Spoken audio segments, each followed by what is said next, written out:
get on that. Just connected on, is there?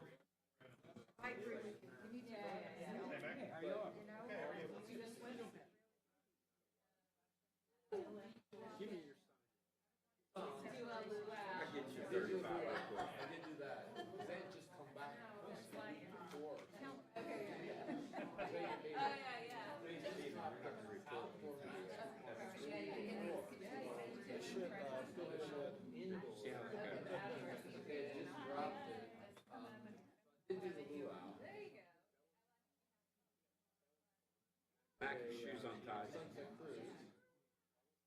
Back your shoes untied.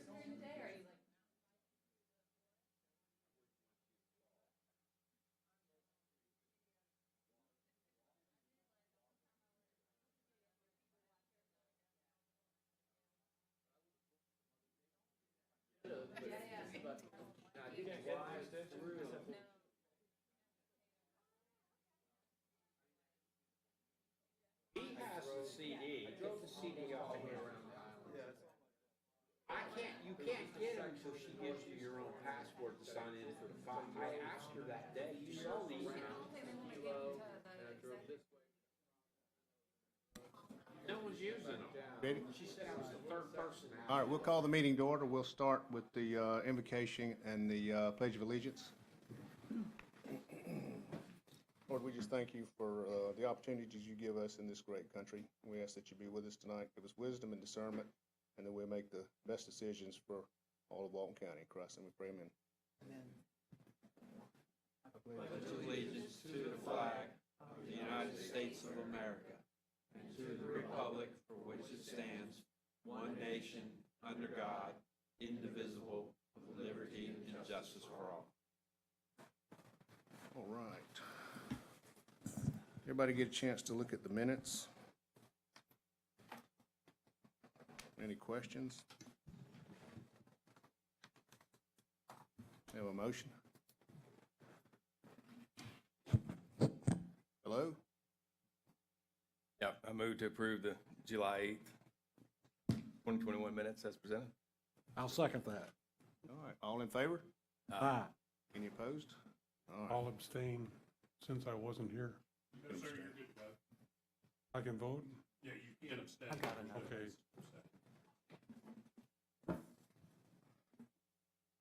All right, Mac. Mr. Chairman, by way of announcements, we'd like to welcome our newest member to the Planning Commission, Mr. Fred Tricker. Thank you Yes, sir. Welcome, Mr. Tricker. very much.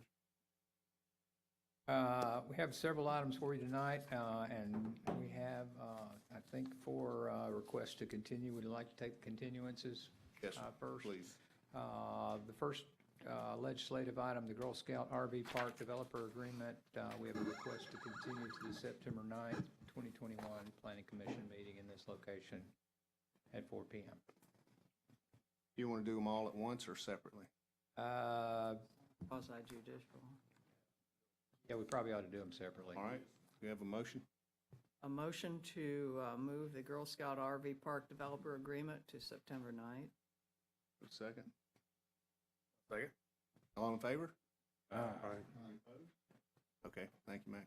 Thank you, Commissioners. And number 3, the Walton County Civic Use Large-Scale Amendment and Zoning Change. We would request to continue that item to September 9th also. We're still waiting on some documentation for that particular request. Okay, we have a motion. Motion to move the Walton County Civic Use LSA and zoning change to September 9th. Second. We had a second. All in favor? Aye. Any opposed? All right. Next one, Mac. Thank you, Commissioners. Under our QJ items, number 8, the Sanctuary Apartments Phase 3, we have a request to continue that to September 9, 2021. We move the Sanctuary Apartments Phase 3 to September 9th. I'll second. All in favor? Aye. Any opposed? Okay. And number 9, the Bay Grove Motor Lodge and Foods Court.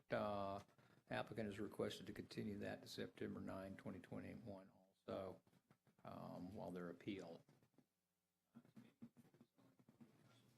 Okay. All right. I would make a motion to move the Bay Grove Motor Lodge and Food Court item to September 9th. I'll second. All in favor? Aye. Opposed? Okay. Thank you. And that would bring us to item number 4 as our first legislative item this evening. And number 5 and number 6 are also related to that. And both Kristen and Steve and Sean have worked very hard on this, and I'm going to turn it over to them to present these 3 items. All right, thank you.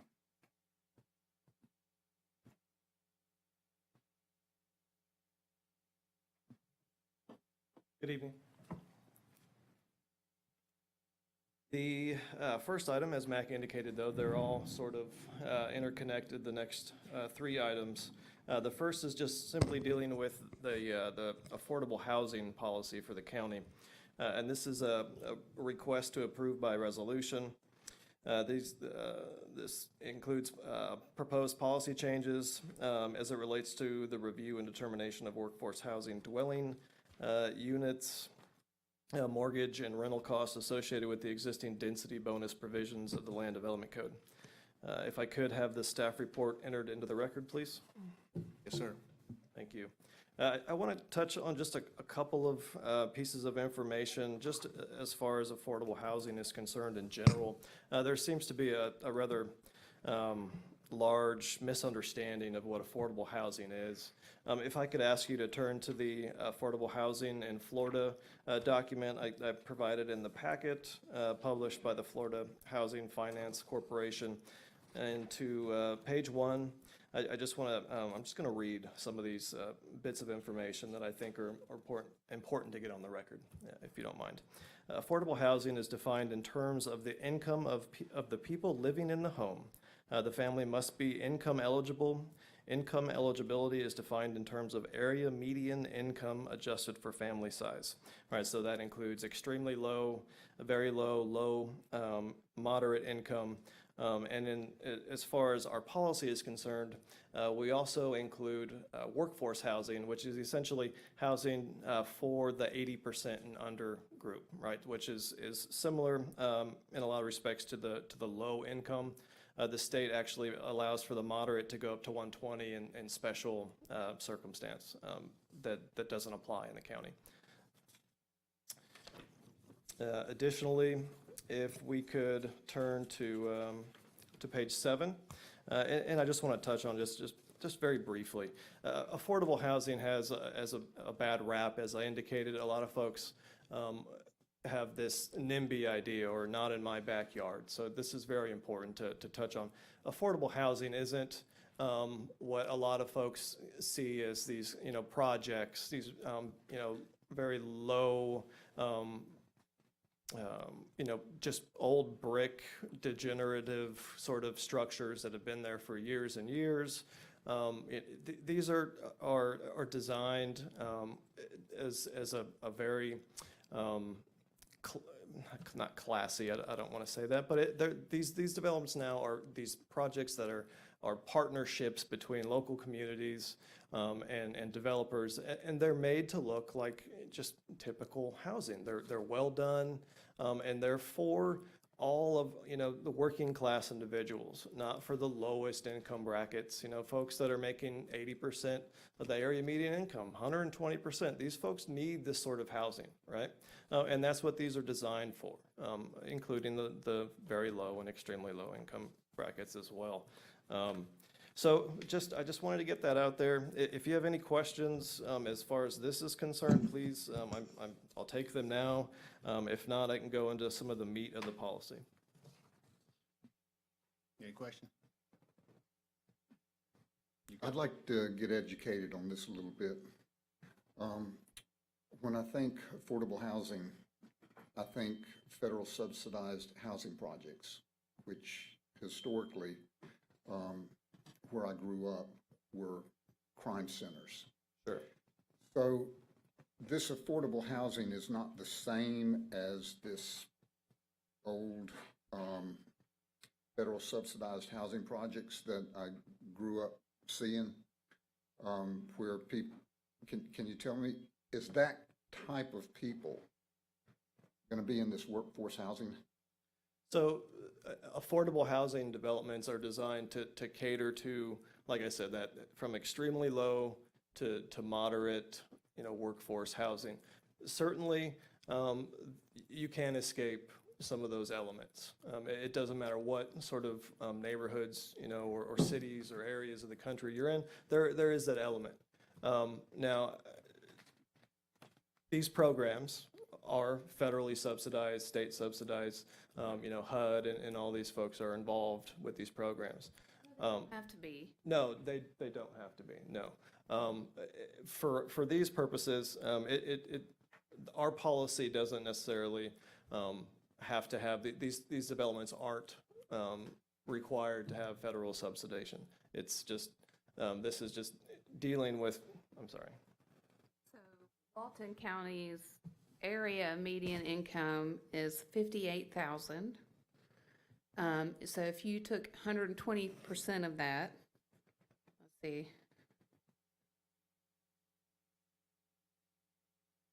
Sorry, we had this all figured out before.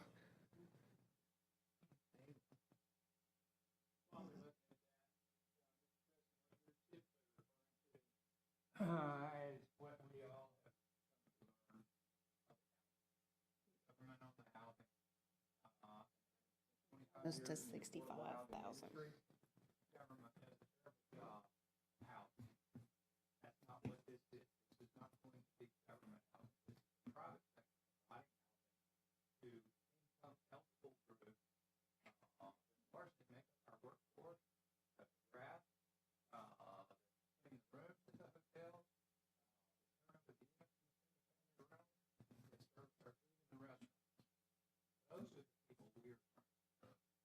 So We are not proposing to create a where people have no income, and have a place to live, that's appropriate for the government.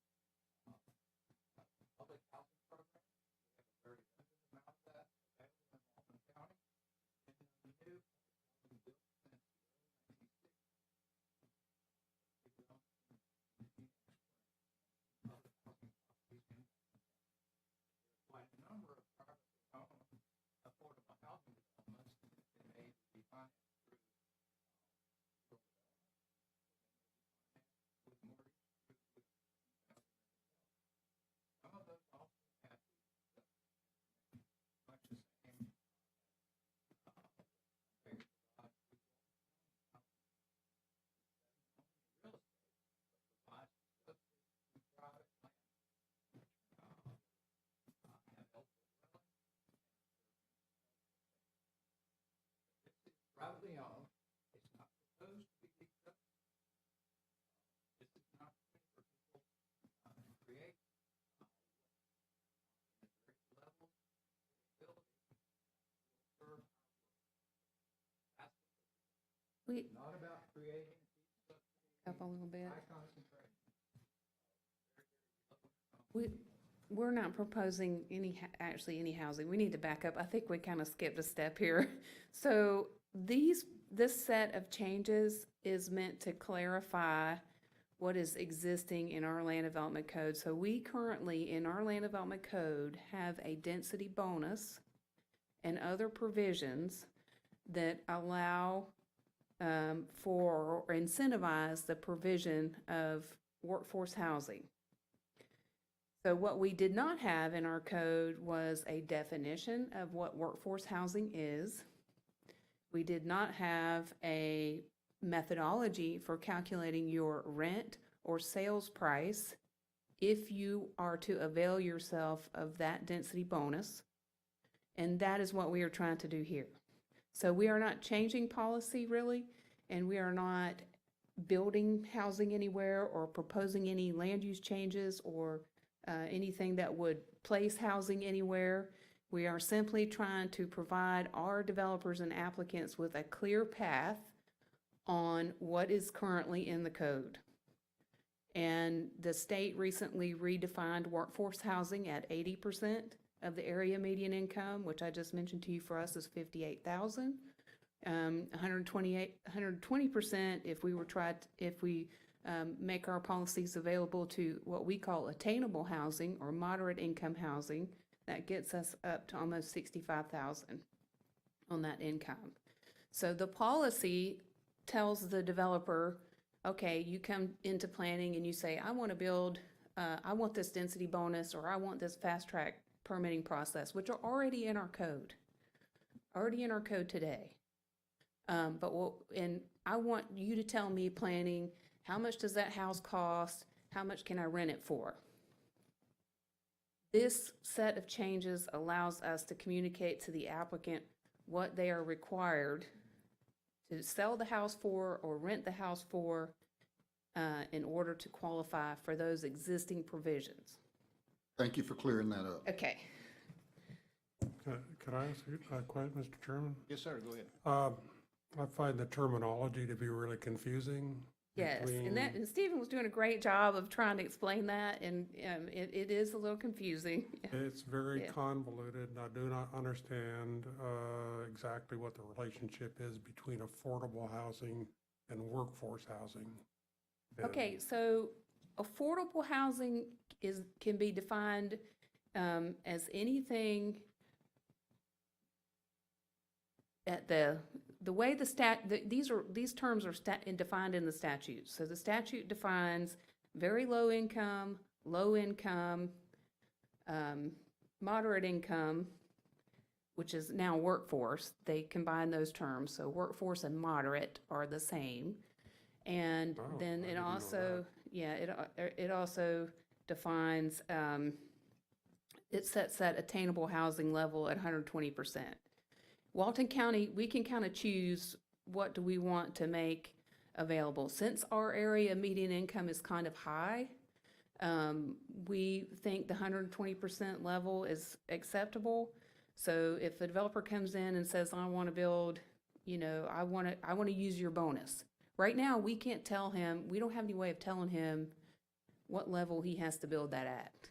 And we've been getting a lot of inquiries, believe it or not. So we need to have a policy that the board adopts that defines all those terms and says, if you want to use this code provision, this is what you owe us, essentially. The time frame associated with how long it has to stay that way, what you have to sell it for, and what you have to or rent it for, depending on what type of unit it is. And the sales price is a little bit more confusing. So you need to establish what they put in that sales price. They've got to use current interest rates, for instance. They've got to include insurance and PMI or any kind of homeowner's fees. We want to make sure that they're including all of those costs to the homeowner at that 33% of their income, which is kind of the standard. 30 to 33% of the person's income goes to pay for their home.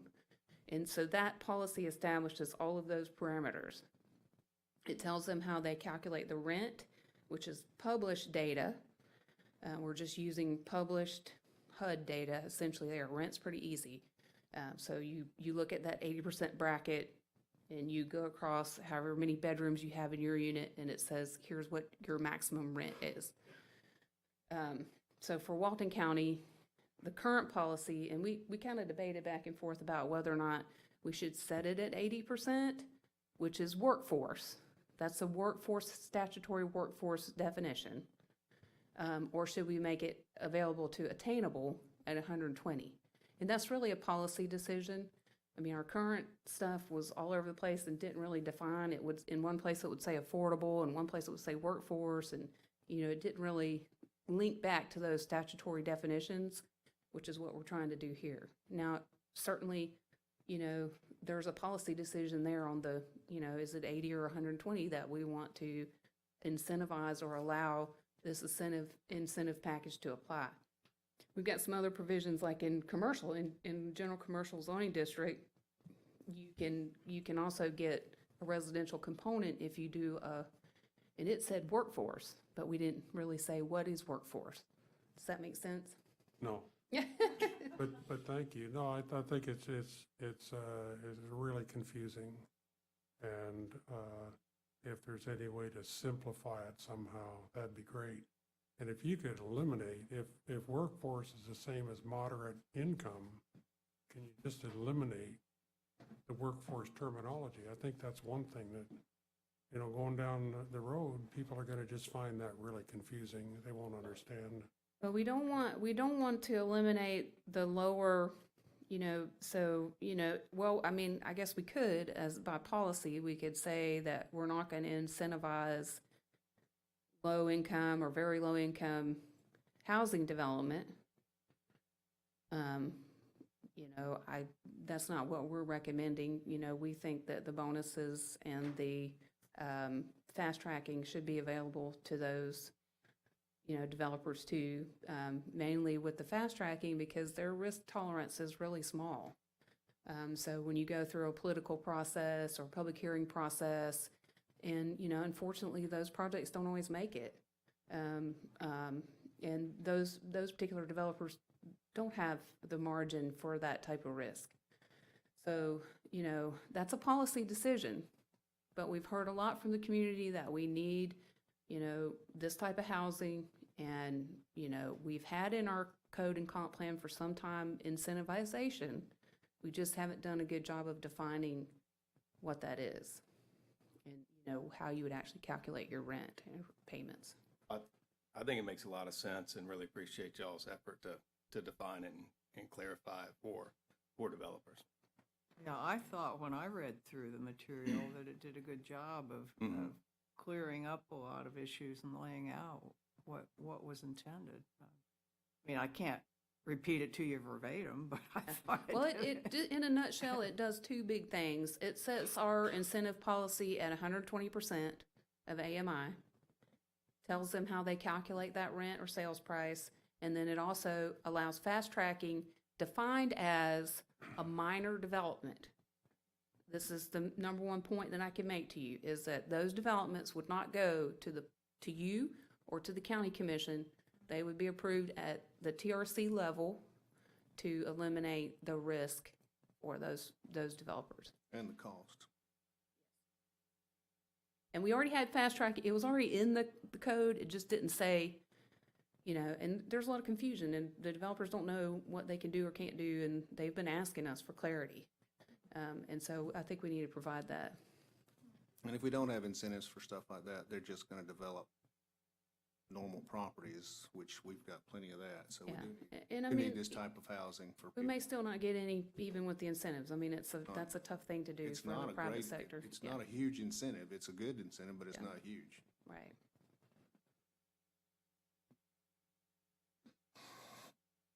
You got any other questions? Just to clarify, the item now is the policy changes only, right? That reflect what Kristen said, Methodology. the methodology for calculating the various levels to ensure that they're satisfying those things. It couldn't be 80% across the board, would it? Could it? Could it? It could, yes. As, you mean as a maximum or as a minimum? As a minimum. So In other words, that would increase the quality of the resident. That would be a lower income resident than currently. It's 120% now of the area median income, so it's slightly more than the area median income would qualify. Okay. If you drop to 80, then you're at a 80% of the area median income. What would be the income for 80%? So what would I say? We're at 58,000, so it would be 80% of 58,000. Yeah, let's be clear, isn't it 80% adjusted for household size or 120 adjusted for household size? So you have to deal with it adjusted for household size. So there's actually a scalable metric there. All of the levels You're going to be are. in the mid-40s on an individual. If it wasn't if it's two earners, then it's, what he's saying is you adjust for that level. Clarification here. These incentives do not involve any government programs. And if we take the 120% that we're proposing to be the maximum income to qualify as attainable housing, to meet our affordable housing requirement, and we reduce that to 80, that means it's going to be much more financially difficult for that developer to be able to have someone at an 80% rent compared to the rest of their development that's going to be at a much higher rent. We're going to have the same units rented for different prices. And that is essentially what this program does, but you want to make sure you give the developer enough room to rent to those folks in order to pay enough rent for the entire development to be financially feasible. So is No subsidy available for these rents. is the planning department recommending 120? Yes, sir. Okay. Got it. Right, that's what's currently in the draft, right? That is the maximum income to qualify to live. Move in. Lower that, then Got you. reduce the size. Thank you for your patience.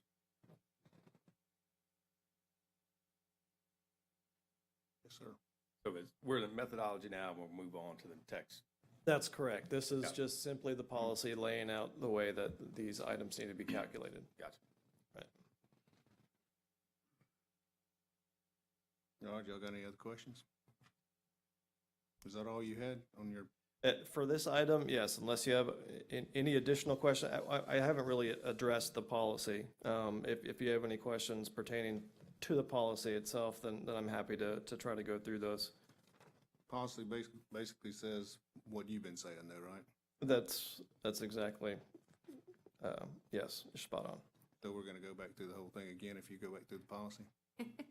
That would be what happened, yes. That's exactly. Anybody wanna do that again? Negative. Okay.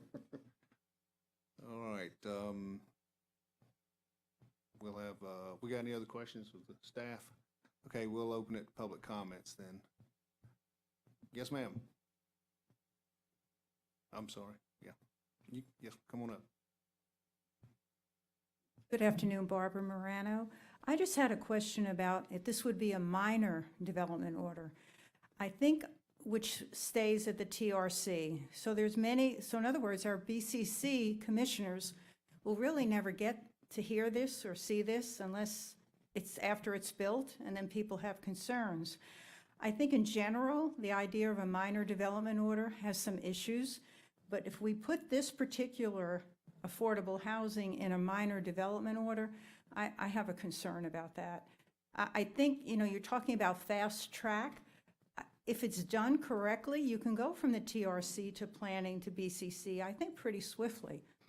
But, I see all these continuance on these projects, and I think the continuance usually falls on the engineering or the developer not doing it right the first time. And you have a pre-approval process, so you have time on the front end for developers to understand what they're supposed to do, yet they keep on making mistakes and we keep on continuing, or maybe they have to talk to commissioners to get the right vote, I don't know. But on this, for the minor development order, I think that needs to be looked at. And maybe you could discuss I think it. the staff was shaking their heads, so I think they might have something to say. I'm about sure that. they might, but that's why I'm bringing it up. And it's really your decision, I think, as the Planning Commission.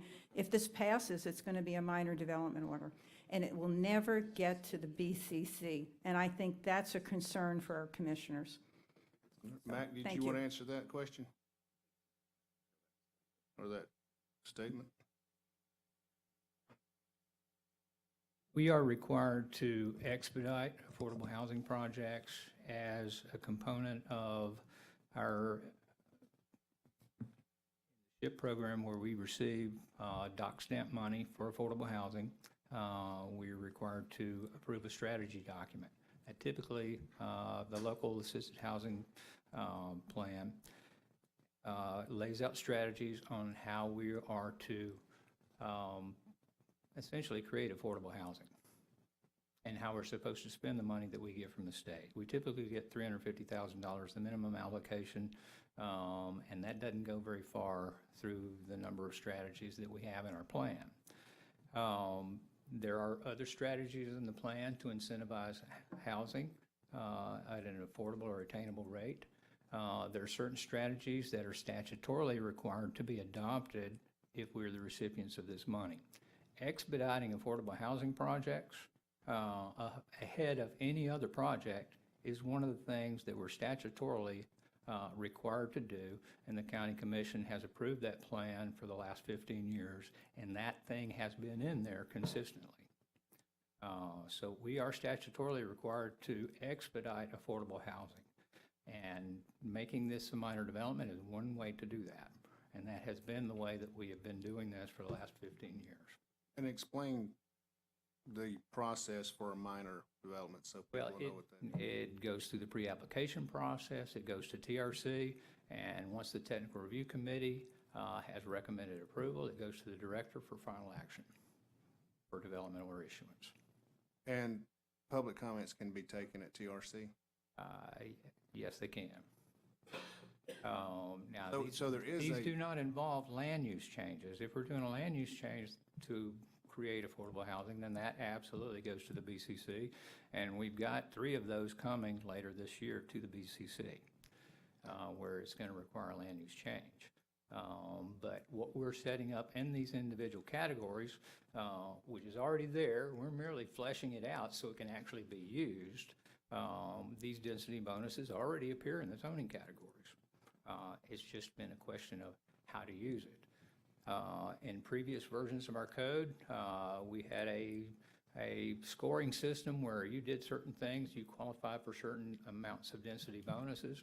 Well, the problem with that sheet did not work because we had a conflict in the comprehensive plan and our land development code. We've resolved that, but we need to finish the process so people know how to use these. Now, there will be projects that come along potentially that may have some kind of deep subsidy. We have one in Defuniak Springs, which has been under construction for quite some time and still not finished, but that's unrelated to the program. But what we're proposing here does not involve deep subsidy. It merely involves letting somebody build more units than they typically would otherwise be able to do in order to afford to provide units at a lower cost in the same development. and there, in that process, though, because I'm sure Ms. Morano is probably concerned about the ability for the public to have say-so in things too, and that would come at the TRC level? The TRC does take public comments, yes, it does. I don't know. Do y'all? I just wanted to clarify just 2 things. One, again, this is the policy only, and the policy does not concern the incentive program as far as the TRC. Methodology. Right, this is simply how staff and/or an applicant would calculate the various costs of units, rental, and mortgage costs, right? So that's what this policy item is. And then if I could just briefly touch on the routing as far as affordable housing is concerned, a technical review only, although I will readdress this in the next item. Maybe- It's 100%. Maybe we should act on the methodology. Sure. Because the methodology contains absolutely no policy. But we're not changing anything policy-wise. here, Right. you're saying. Right. And we need the methodology out of this Okay. process no matter what, because right now it's at staff's discretion, and we would like the board to act by resolution to approve the methodology, which includes how you calculate your sales and rent price. Yeah. More, you got more public comment? First, Melissa Ward with Dunlap and Chipman, and I would like to first say thank you to the staff for fleshing this out so extensively. The first draft has been modified to appropriately meet that legislation.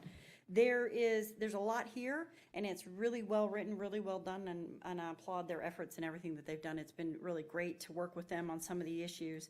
My questions are really towards, does this, and you can ask them to whatever, but the question is, the methodology specifically speaks to affordable housing density bonus methodology, which in the code, there's language for zoning districts, and then beyond that, there's an affordable housing piece that talks about if you have neighborhood infill, or if you have small neighborhood, or you have any of those others, and you want to have this extra bonus, and you're gonna do affordable housing, and you're having inclusionary housing, then you can do these things, and that's what this is all about. This is looking at this and determining if you're doing affordable housing, if you're doing workforce housing, or moderate income housing, and they're different. And to Mr. Tricker, you can't take workforce housing, it's in the statute, and they're 2 different things. They're all different things, which can be very confusing, you're right. So my question is specifically, does this only apply to those things that fall under that particular section of the code, or to the ones that already, for instance, under general commercial, if you're doing a mixed-use building, you can do multifamily in general commercial, so long, up to 17 units per acre, so long as you have, and they're gonna change it later, it's in here, but at that time said workforce housing, which was defined in the comp plan at 120. It's not the same as asking for bonus density. It's actually a condition, a part of that general commercial zoning district. Does it have the same methodology? I assume the answer is yes, but I just need to make sure of how that plays out. The answer is yes, and there's a catch-all phrase in here and other, in the first paragraph of the methodology, it says, other incentives for the provision of extremely low workforce and moderate housing. Those provisions that are in the code are incentives, even though they are conditional uses or, they're added into the language. So we felt like that caught it all, but we can wordsmith this a little bit. You don't need think- to. I just wanted to make sure that was abundantly clear that it applies also to the general commercial category that has that as a subset to it. Yes. And that in that I'd like to just hit 3 and be done so I can go sit down. In particular, the language that's coming up, you did add moderate income housing at the 120 in general commercial. It doesn't just say workforce anymore, right? That's what I saw. And then y'all can address that when you get to that section. The workforce housing in the comp plan was only, it just said workforce housing. It didn't say all the other stuff. And this will clarify all of that as you get to the next part that they're going to ask about. The methodology is clear and it's very helpful. I can tell you that the clients that I work for want it to stay at the 120% because they're including it into a development. Here in the south end, 80% might be very useful for if you have single people, single moms, things like that. But what they're aiming for is the couples that are your firemen and nurses, and that's what we're aiming for. And that 80% would be difficult for them to manage, and they are not using the loan programs that are mentioned in the statute. So that 120% is their desired point. Thank you. Thank you. Do you have any questions? Okay. All right, we got anybody else wants to speak on the subject? Are we Zooming today? Oh, good. All right. Well, seeing nobody in the audience wants to speak on this, we'll close public comments. Commissioners, what are you thinking? I like the 120% because it ensures a better quality of residence. Okay.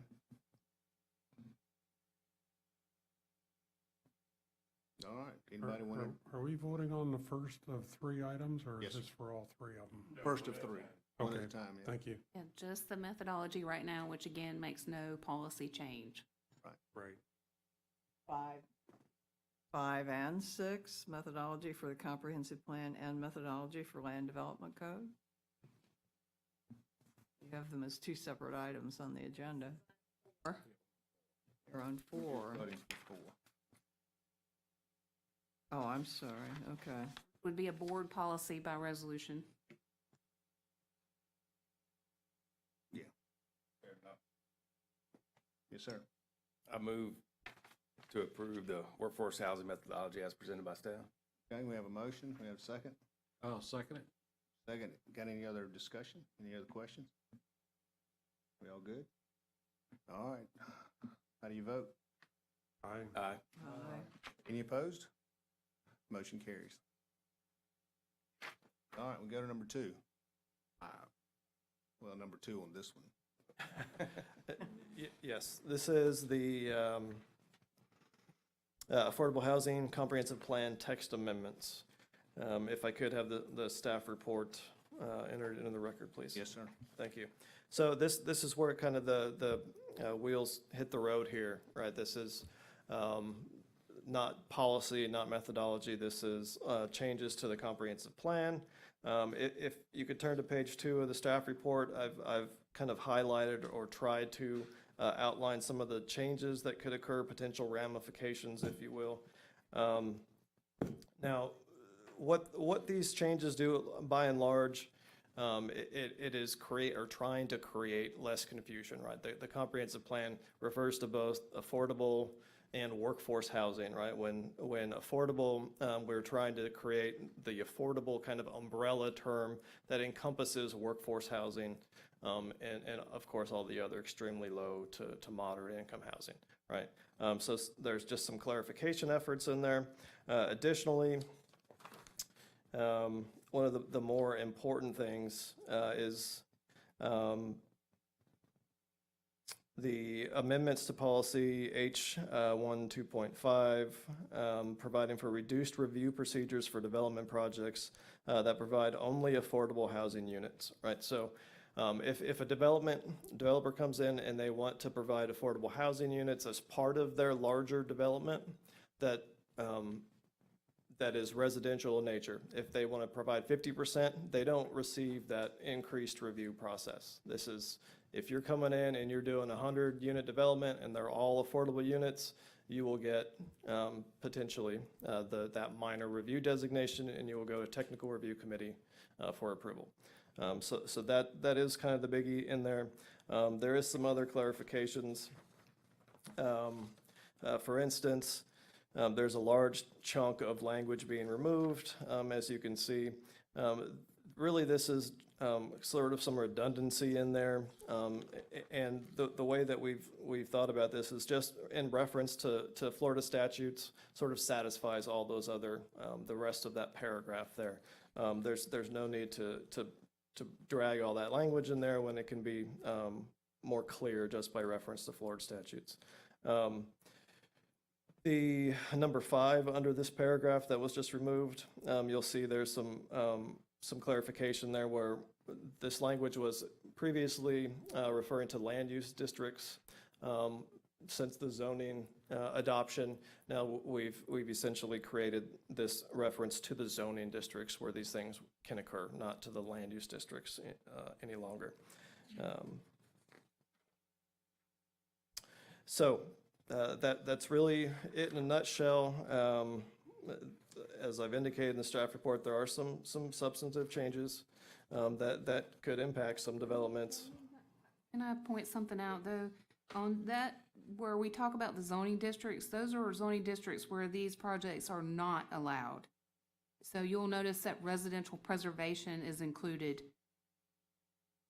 Yes, that is, I misspoke there, right. This is clarifying the zoning districts where this development is, or the density bonus programs and so forth are not allowed.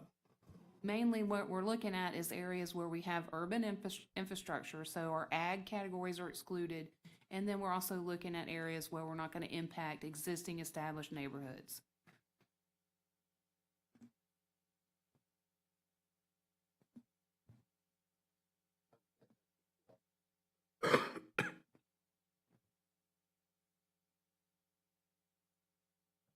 Yes, if you have any questions, I'm happy to answer them for you. Got any questions for staff? I'm sorry, this might be kind of repetitive, the last question I had, but if you look at BW-1.15, for example, it talks about extremely low, very low, low, and moderate income households, and then it says to include workforce housing. I'm not clear on what that means, to include workforce housing. So the Florida statutes recently defined workforce housing, right? It's defined as that 80%, as I indicated, up to 120% of area median income and special circumstances. Those aren't in the county. So the idea of including it here is just to ensure that that we cover all our bases as it relates to the way Florida statutes defines this program or these levels, right, of income levels, excuse me. So that's why you see the inclusion of workforce housing. Yeah, workforce housing is kind of the term that everybody knows, but the statutes defined it the same as low-income housing, the same level. So we want to make sure that people understand that that workforce is what we're talking about, because there's negative connotations, I think, with the low-income name, but it's the same level. Think of the term affordable housing as an umbrella, and what that means is this housing is affordable to people at these different income levels. And that includes at the workforce level, at the low income level, at the very low income level, at the moderate income level in Walton, because we're saying 120. 120 is locked in? That is a state-defined 120. So the moderate income household or individual makes 120%, right? 20% I get over, that. right? But So, locking in the 120, I would think would be a plus. well, it's already locked in, right? Okay. It's there. When we include the term moderate income, and then we have historically, we're not making a lot of those changes here. I don't think we added moderate income in the comp plan at all. So it's already there. It was a little confusing when it said, Yeah, my concern is if it's too convoluted and too confusing, it might be less useful. So I guess I'd be in favor of anything we can do to streamline. Simplify, so, We could, you could say moderate income and below or something like that. yeah. I mean, if you don't want all those terms, those terms are good though, because the terms are defined in the rent calculation. So if Right. I'm looking at a certain rent level, those terms are there. Well, you're really talking about all levels, aren't you? Yes, Here? it's really 120 and below. It's any affordable to anybody in the county at 120 or below. But the way the rents are described in the methodology Right. is you sort of pick one of those income levels, and then it's published for you based on those terms: low, very low, moderate, and attainable or moderate at 120. what's the definition of very low? 35%. Yeah. If I could just provide one clarification. These are inclusive as individual thresholds, the very low, and those kinds of things have statutory meanings, both in state law and in federal law, and they relate to various financing programs. In the housing credit program, which is the most popular program in Florida right now for affordable housing, you get different points on your application, and it's a competitive application process through Florida Housing Finance every year to get the limited number of credits that you need to give you this financing horsepower to actually be able to do your development. Depending on who you rent to, you get more points. The lower incomes that you're proposing to rent to, the more points you get on your application, and that enhances your ability to win a project allocation. Wow. But these folks are incredibly sophisticated in dealing with the housing credit industry. And you're right, Mr. Tricker, this is dang confusing to most folks. And maybe it's not a problem if you're in the business of developing You're in the that kind of business, housing. you know what these terms mean. Yeah, Melissa knows what all that stuff means, But it is very confusing to folks that are not in the business, which is, in my experience, you have to be in this business a big way, good enough at it to make money at it. Or you'll make a mess and you'll create things that Mr. Kostin is suggesting from his childhood that we all remember that were created in the 30s, 40s, and 50s, high concentrations of the lowest income people in our community. All that did was create opportunities for crime. Exactly. And we're not doing that. We're distributing this stuff, so we don't have those high concentrations. But these terms, we need to keep in here because they mean things to the people that are going to use these programs. Even as confusing it might be, 99% of all of our applicants will not need to know what this is. But a certain group that's proposed to do work in this particular segment of the industry, and we need to incentivize it. So the folks that do all the stuff that we need done have a place to live. We need these programs, and we need this terminology and the ability to incentivize these things so we get it, because the problem is, as y'all have suggested, and as everyone in this room knows, without these incentives, the free market will not produce this housing. reason we don't have much housing going on in Defuniak Springs and all the people that live there that are working in the housing industry come down here to build, because I can build $1 million house and make 10%, or I can build a $120,000 house and make 10%. I'm using the same wood. Location in the market I'm serving. And without programs like we're talking about that provide the additional incentives to do more, or to give them a better opportunity to make money in these areas where the market is not creating that opportunity, that's the only way we're going to get it. Not getting it right now because everybody's building in the South County. You may still not get it. And we may still not get it, but we are statutorily required to create some incentives and to promote inclusion of affordable housing in our housing stock. We're required to have a housing element as part of our comprehensive plan, and part of that housing element meets the requirement to promote the availability of housing for all of our citizens, not just those that can afford the most expensive housing. That's why we're doing this. Again, thank you for your patience.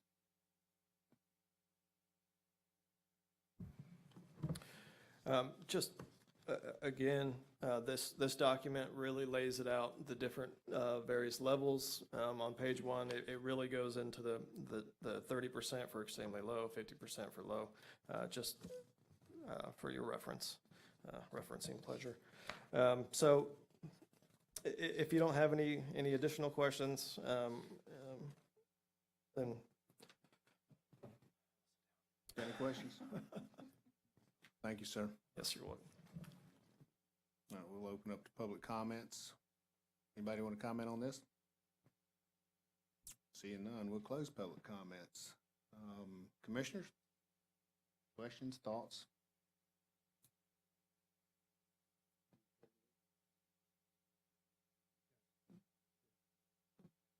Mr. Chairman, I move we approve the Workforce Housing Methodology Comprehensive Plan Text Amendment.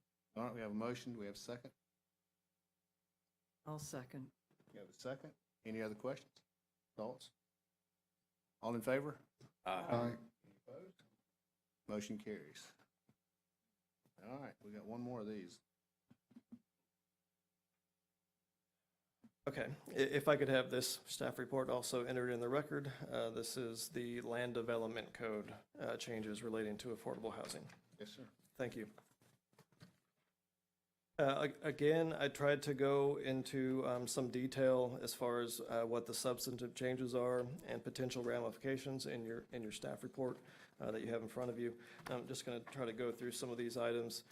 Again, there was an effort to do some clarification here, removing the workforce and just trying to use that umbrella affordable term for all of these different income levels. In addition, this is where the comprehensive plan language or proposed language is enforced, or this is where you see that the dwelling units 100% affordable. We'll go through that minor review where the comp plan just spoke with the review processes. This actually puts the minor development to that, right? So that's one of the more substantial changes. Again, most of this is clarification. You do see some changes to the Town Center 1 table where we are adding those terms in there that were just workforce and or affordable. We added the or below to ensure that anything below the workforce or moderate income was also part of those programs.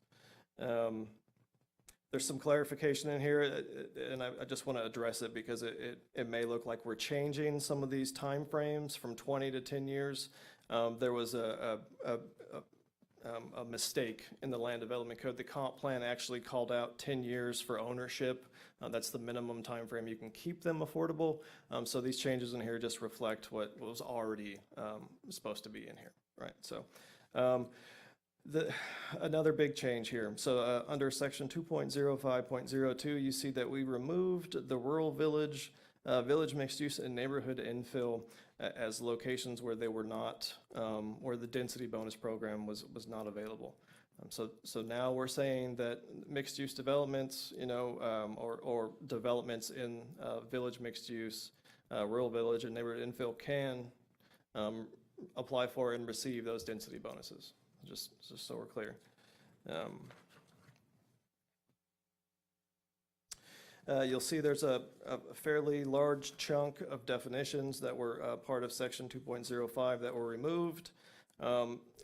Mainly, this is just an exercise in containing all the definitions into one section, so there's not duplication and potential for different definitions. So we removed the majority of those, leaving affordability agreement in this section, and the rest of them are now in Chapter 9, our glossary section. If you have any questions, I'm here to try to answer them for you.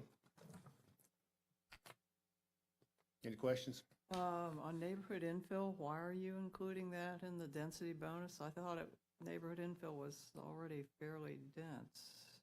Right, so that's the point, right? So affordable housing in general needs a higher density to be feasible Right. for the developer. So Right. Neighborhood infill allows from a 2 to 8 unit per acre density.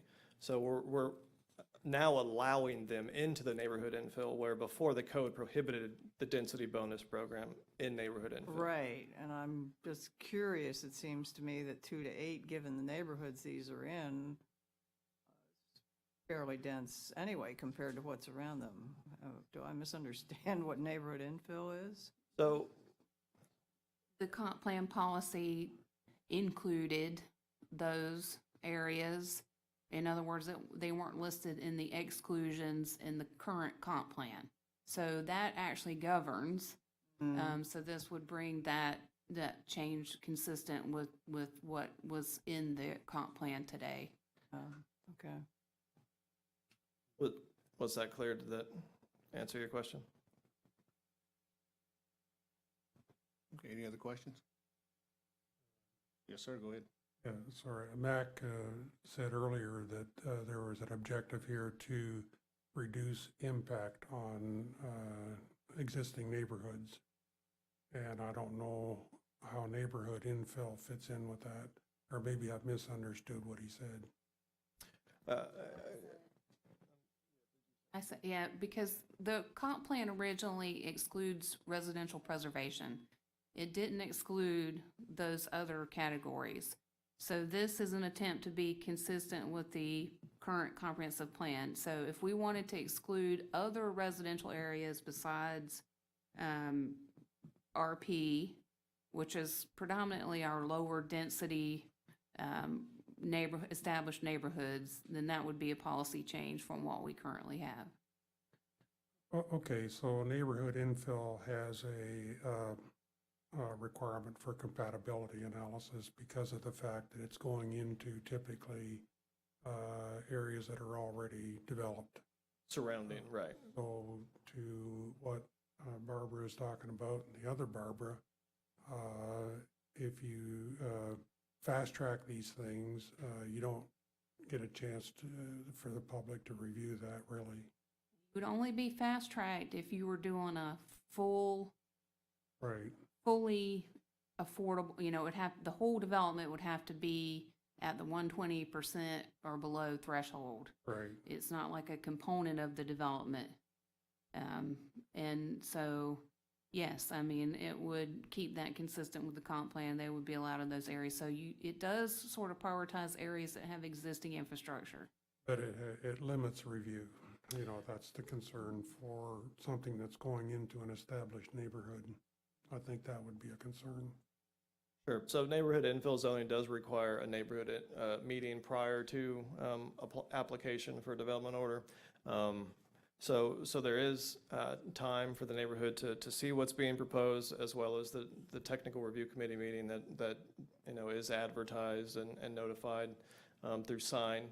There may be an opportunity to require a letter for this minor process. Well, or, if neighborhood infill, we would have to amend the comp plan, so we would go back to that previous motion that you made. If you want to amend that, you would have to include neighborhood infill in the comp plan exclusions. if that's, you know, a real sticking point. I think it could be, you know, I don't know how the others feel about it, but to me, neighborhood infill deserves a little more review than other, just by the very nature of those developments, needs a lot more review.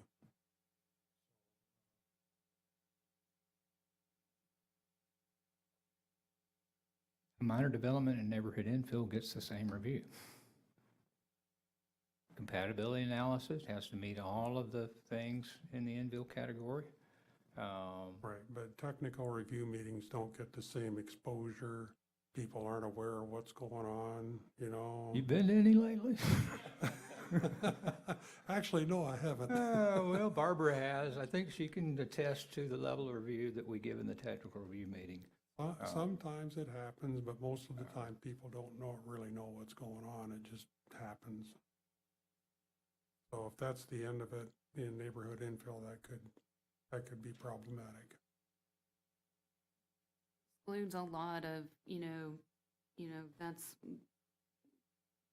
you're usually thinking about putting these types of developments where you have good infrastructure. Like they Right. can't go out in the country or somewhere where the renters and owners are isolated or don't have urban services like water and sewer. So, it really is a policy decision, how much do you want to incentivize these types of developments? How far do you want to go with that? Right now, we just exclude RP. I wouldn't necessarily, if somebody came in neighborhood infill or in the mixed-use VMU category, they may be looking to do a component of that project as workforce or below housing so that they can get an increased density. That would be probably the likely scenario. In that case, they would not qualify for a minor. And here's the other thing. These incentives that we're talking about and the requirements to provide housing within these other categories is supposed to be done in such a way that you, as a neighbor, won't know it. You won't know which unit is which. That's the way it's supposed to work. And if you do affordable housing management right, you pick the right people. It doesn't have anything to do with how much money they make. It has to do with their character and their background. It's not about how much money they make. To me, it's not about the type of people. It's about the type of housing that goes in there and the compatibility with whatever. Absolutely. I may And have in a infill, we solution. specifically address those things. Right. What if we said that you can only, it has to be a mixed housing project to qualify for the fast track, for the bonuses in neighborhood infill, so that it is forcing it through the public process, but it's a mixed housing. They can still avail themselves of the bonus, but it has to be a mixed income housing type project with normal incomes or market rate housing as well as the affordable housing. I think Is that a would good work. solution? Yeah, I think so. You mean on neighborhood infill, it would have to be mixed, is what you're saying? Right, so if you want to use the fast track, if you want to use, and I keep saying that, and that's wrong. If you want to use the density bonus in neighborhood infill, it has to be fast track, it has to be a mixed income project, and it would go through the public hearing process. So they wouldn't qualify for the fast track because it would be mixed. Okay, I understand what you're saying. Y'all got that? Yes, sir.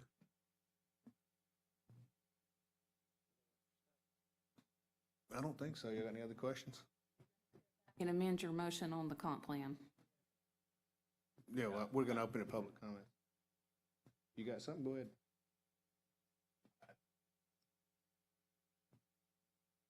Yeah, I don't have the same level of fear of the infill designation as Commissioner Tricker. Just using common sense, it's just not something I'm concerned about. And I don't know that warranting a change in the text amendments is necessary. You think basically because of the price points of where they're gonna be? Yep. I thought about that too. Yeah, it's just- Any of your infill neighborhoods are probably gonna be high dollar neighborhoods anyway, so they're not gonna take less for their developments to do this, just to fast track something.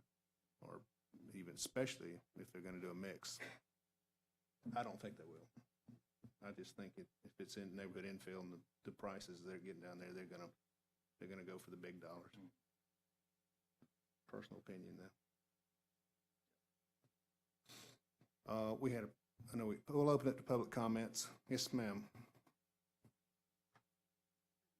With Dunlap and Chipman, and I respectfully disagree with Mr. Tricker in that infill projects have more scrutiny, they have more meetings, even minor development orders. Right now, today, you can do a development of a smaller size, not quite small, and still be a minor development order in infill.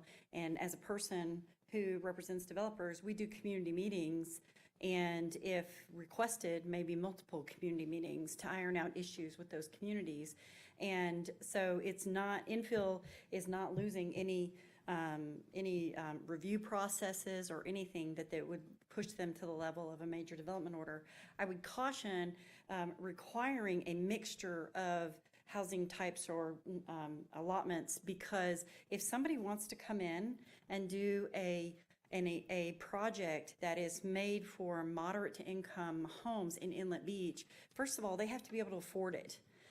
And the Inlet Beach is not cheap. It's beautiful, beautiful property that requires, and I'm saying Inlet Beach because that's where, if you've got infill, it's probably where most of it is right now. And they have extra requirements just for Inlet Beach. So I don't know that making it so that it is required to be a mixture, if somebody actually wants to do the thing that most people don't want to do because it's not cost effective, it doesn't pad their pocketbook and build housing for people like nurses and firemen, then requiring them to have a higher mixture of use, to have that higher, they would either do it anyway because it's going to be more equitable to them, or if they want to do it without it, to require it just to force it through a major development order system is, again, another economic burden. I understand the concern, and maybe there's another way to do it. Keep in mind, if your compatibility analysis doesn't pass muster, and this staff is really pulling out all the stops on reviewing things very carefully, then they can rise it to the level of, we don't think it's compatible, but we'll let the county commission decide, because that ultimately is part of that process. So I would caution making extra things just for infill, which may turn out to be a bad situation all the way around. Infill has historically allowed bonus density since 1996. So to add more pressure onto it, I feel like some people might consider that to be a hardship just on me because I have a zoning of infill. Just a side note. Thank you. Thank you. Yes, ma'am.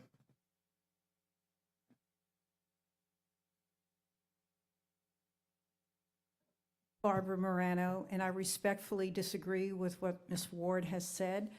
District 5, this is where all the neighborhood infill is. This is where village mixed use is. And that is why it is so important to look, and I agree with what Ms. Brooks said. We're already dense in neighborhood infill. It's from 2 to 8 acres.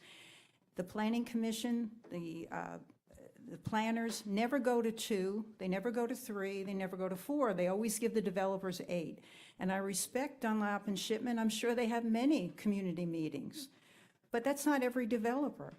And I really support Mr. Tricker's concerns, because we see this all the time, as Max said, with neighborhood infill. Yes, they have to do a neighborhood meeting, but how many letters do they really send out? We're still within 300 feet, so I argue that point. And village mixed use is all over 30A in neighborhood infill. I understand what you're saying, Mr. Perry, about the costs there, but I do think it really needs to be looked at. I like the suggestion that planning put out. I don't see that as a problem. And I also think we need to do it as a major development order, if that's where we're at. So I think this is a big deal to talk about it, because it really affects the South Walton, and especially District 5. Neighborhood infill and village mixed use. It's all over the place. And developers are jumping into it. And it's extremely dense, as you said, Ms. Brooke. It never goes the other way. It always goes more dense. And now we're adding extra density to it. It's very scary. It's not a seaside type development or Rosemary Beach where everything's packed into it. You're talking about neighborhood infill with residents all around it. But we're not seeing anybody try to do anything as far as affordable housing, what they're talking about. It's always the upper end developments. And I think what they're trying to do is encourage somebody to do the affordable housing so we can be more affordable for the workforce down here. I agree, but I think when you're looking at neighborhood infill and then you're looking at compatibility, I think it really has to be looked at. The TRC, I don't have all the people that are on it, but you're talking mosquito control and fire. You don't have the experts that you have right here, and it never gets up to the BCC. It really just, it's the planners that make the decision at the TRC level. It really is. It's not the team. You might have an engineer on there, but the rest of it is just people with very different ideas than you fellows.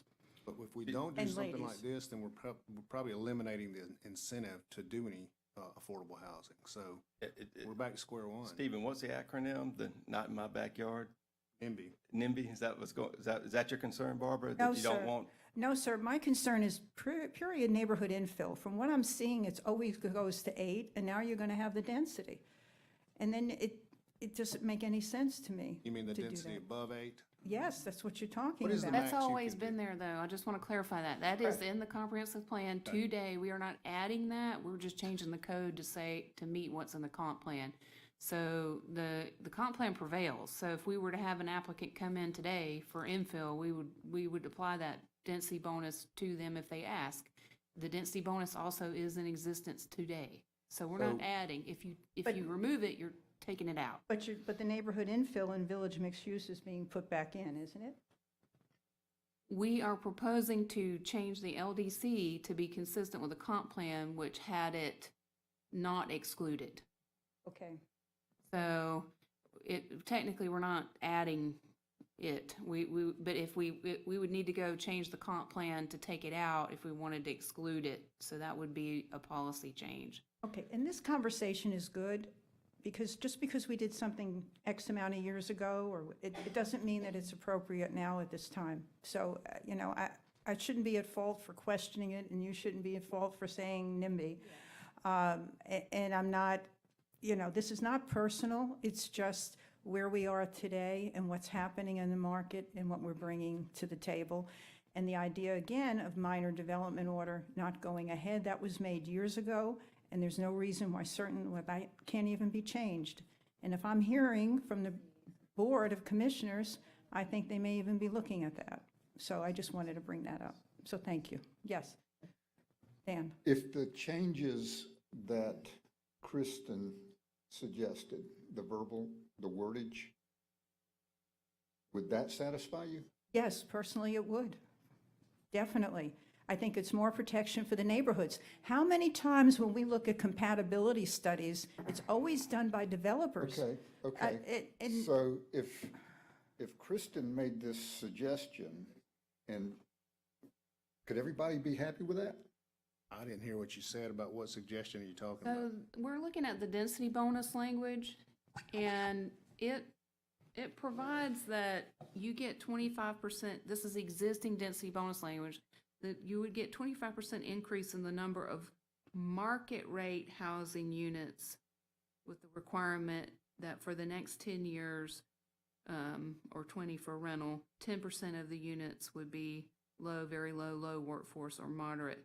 So essentially, the bonus gives them more market rate housing. So it is a mixed project by definition to get the bonus existing. Sounds like the max would be 10 then. Well, they would get 25% increase in the number of market rate housing that they can build if they provide 10% or reserve 10% of the units in the development for the affordable housing ranges. Would that be a maximum of 10 units per acre then? It just depends on how many, yeah. Maximum? Yeah, infill. Oh, yeah, because infill's eight. Yeah. Okay.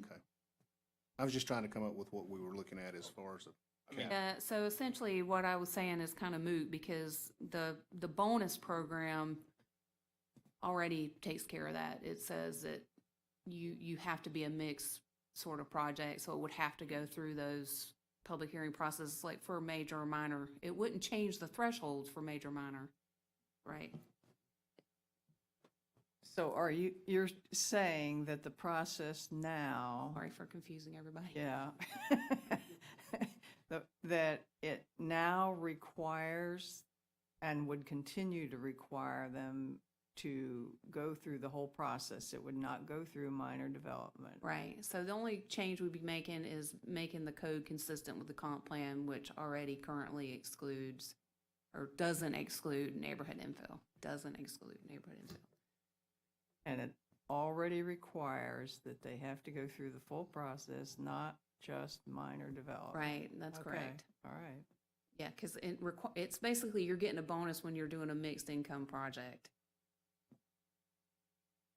Okay, I think I'm getting confused too. So My fault. you're adding the mixed income, and then we're adding a major development order? No. When it's, no. It's not changing the thresholds. The thresholds remain. It's either a major or minor. It doesn't matter what their mixture of affordability is. So what are we doing with neighborhood infill and village mixed use? Fred, what are you understanding with this? I think, Do better than me. yeah, I'm going to defer to, I think what you're saying is we're already covered. Yes, we already covered, Okay. and actually, we're not making any substantive change here. Right. We're Just trying to just line up the making the land development code and the LDC. comp plan. Right, exactly, because the Yeah, comp plan we're controls. just trying to make them say the same thing. Yeah, And if land prices ever get to the point in District 5 to support a 100% affordable housing project, this will be the least of our worries. Right. There will be some serious issues around here, and half the people in here probably won't live here anymore. I mean, it'll be bad. Yeah. So, All right, thank you. All right, thank you. All right, any other questions? Any other public comments? Okay. Mac, you got something you want to? One closing comment here. We are required, as a result of being recipients of the SHIP funds from the Dock Snap collections, to incentivize affordable housing and to annually review our regulations to see if there are ways to reduce the requirements to developing affordable housing. And we have to report that now to the state Department of Environmental or Economic Opportunity annually. It's a new requirement as part of the affordable housing, workforce housing rules that changed in this session of the legislature. We are also annually required to adopt a new strategy document, our Affordable Housing Assistance Plan, that has the strategies for how we're going to spend those money and has the strategies for how the county is going to incentivize the development of affordable housing. But one of those things is we have to annually review our regulations to see if there are ways to streamline the process. That is one of the things that we're doing now. We're clarifying it so people can understand it, and we're moving the conflicts between the comprehensive land plan and the land development code, and we're also bringing in the changes in state law that were effective the 1st of July. So we're really not changing a lot. We're just trying to make the system that we've already created start working, because it hasn't been working. The free market is not, the private market is not going to provide affordable housing unless there's some financial incentive to do so. Right. Why would I go, build something at $120,000 when I can build $1 million house, and make 10 times as much money? Right. Yeah. And I think what we're voting on here is just to clarify the language so that the land development code and the comp plan line up. That's what this one is, right? right, Okay. when you do have, well, there are other LDC changes in this item, and one of them is we're taking the definition of minor for fully affordable development. So if the whole project is workforce or below, that would be a minor. So that's a change, I want to be clear. So there's two issues.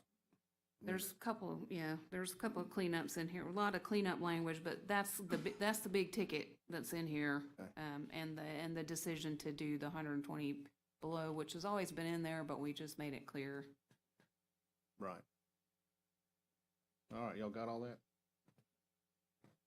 You got it? Clear as mud, huh? All right, we got any, we'll close public comments. Any other questions, discussion? All right, commissioners, what are you thinking? I make a motion to approve. Oh, we have a motion, I'll second it. second. Any more discussion? Thoughts? All in favor? Aye. Any opposed? Okay, motion carries. Thank y'all. Good job, All staff. right, Matt. Thanks. Yeah, that was a tough one. Tough three. Yeah. That was really good, though. I'm so happy that that's been hanging over our heads for so long. We've needed to get that done, and I think, thank you, Stephen. Okay. Do an easy one. Property rights, that's so easy. Let's jump to that one. And that's the next one on the agenda, property rights element. So the legislature passed House Bill 59 in the last legislative session that requires local governments to adopt a property rights element. If we do not adopt or transmit the property right element, essentially now, we cannot transmit any of our new amendments. The ones that are in the hopper can go, but we can't, anything that is gonna happen subsequent to this, we won't be able to transmit. So we're under the gun, and our approach here has been to do the bare minimal that meets the statute requirement. And we've essentially taken the language, I know Fred provided you with the Thousand Friends draft element, and it's the first policy that's in the Thousand Friends draft element, and it's also the exact sort of language that's in the statute that says that we have to cover these 4 policies. It's one of these things that we need to do. I've got to ask a question on this short document. It was page 2 of 23. Property rights element, goals, objectives, and policies. What was that, and why was it there? It didn't explain what you were expecting us to do with it. That's the actual comp plan text that you're proposing. that would get transmitted to the state Okay. for review. We will take it to the county commission for a vote to transmit at a meeting in August so that it stays in line with our other amendments that we're transmitting to prevent any delay for anybody. So what were your comments then about what Mr. Tricker forwarded to us? The document that he provided is a model element that Thousand Friends of Florida developed to help local governments implement this new mandate.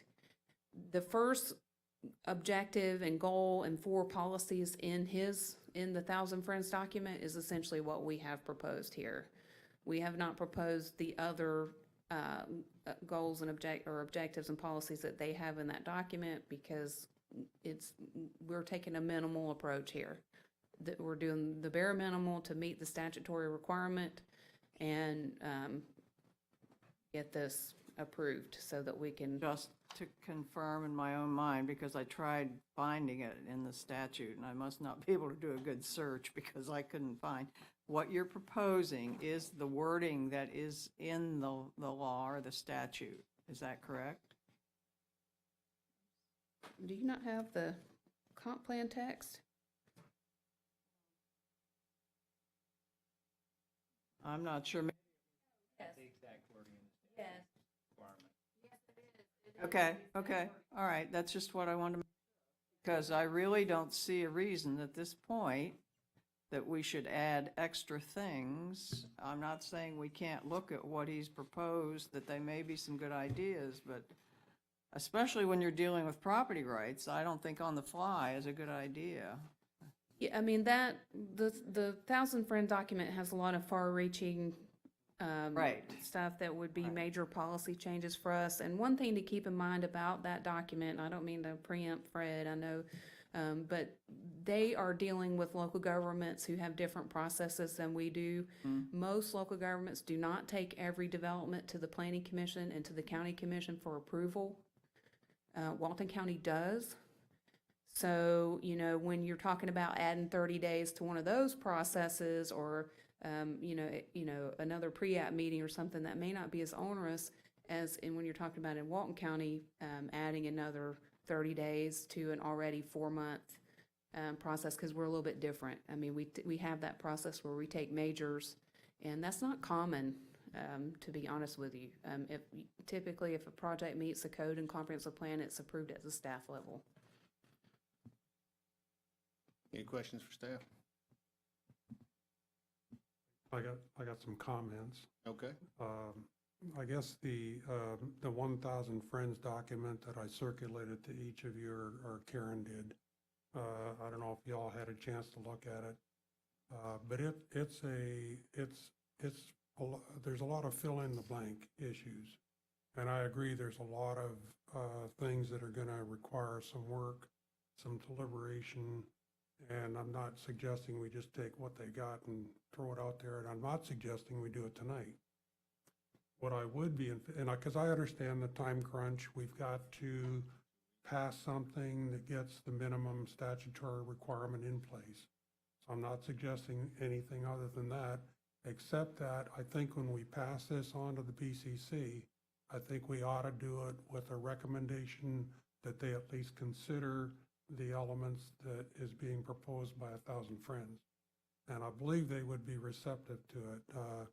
There was a BCC meeting a few weeks ago regarding the South Walton RV resort, and Danny Glidewell made the point that, yeah, you know, there's such a thing as property rights for developers. There's also there's also property rights for the individuals that own property in the affected neighborhood.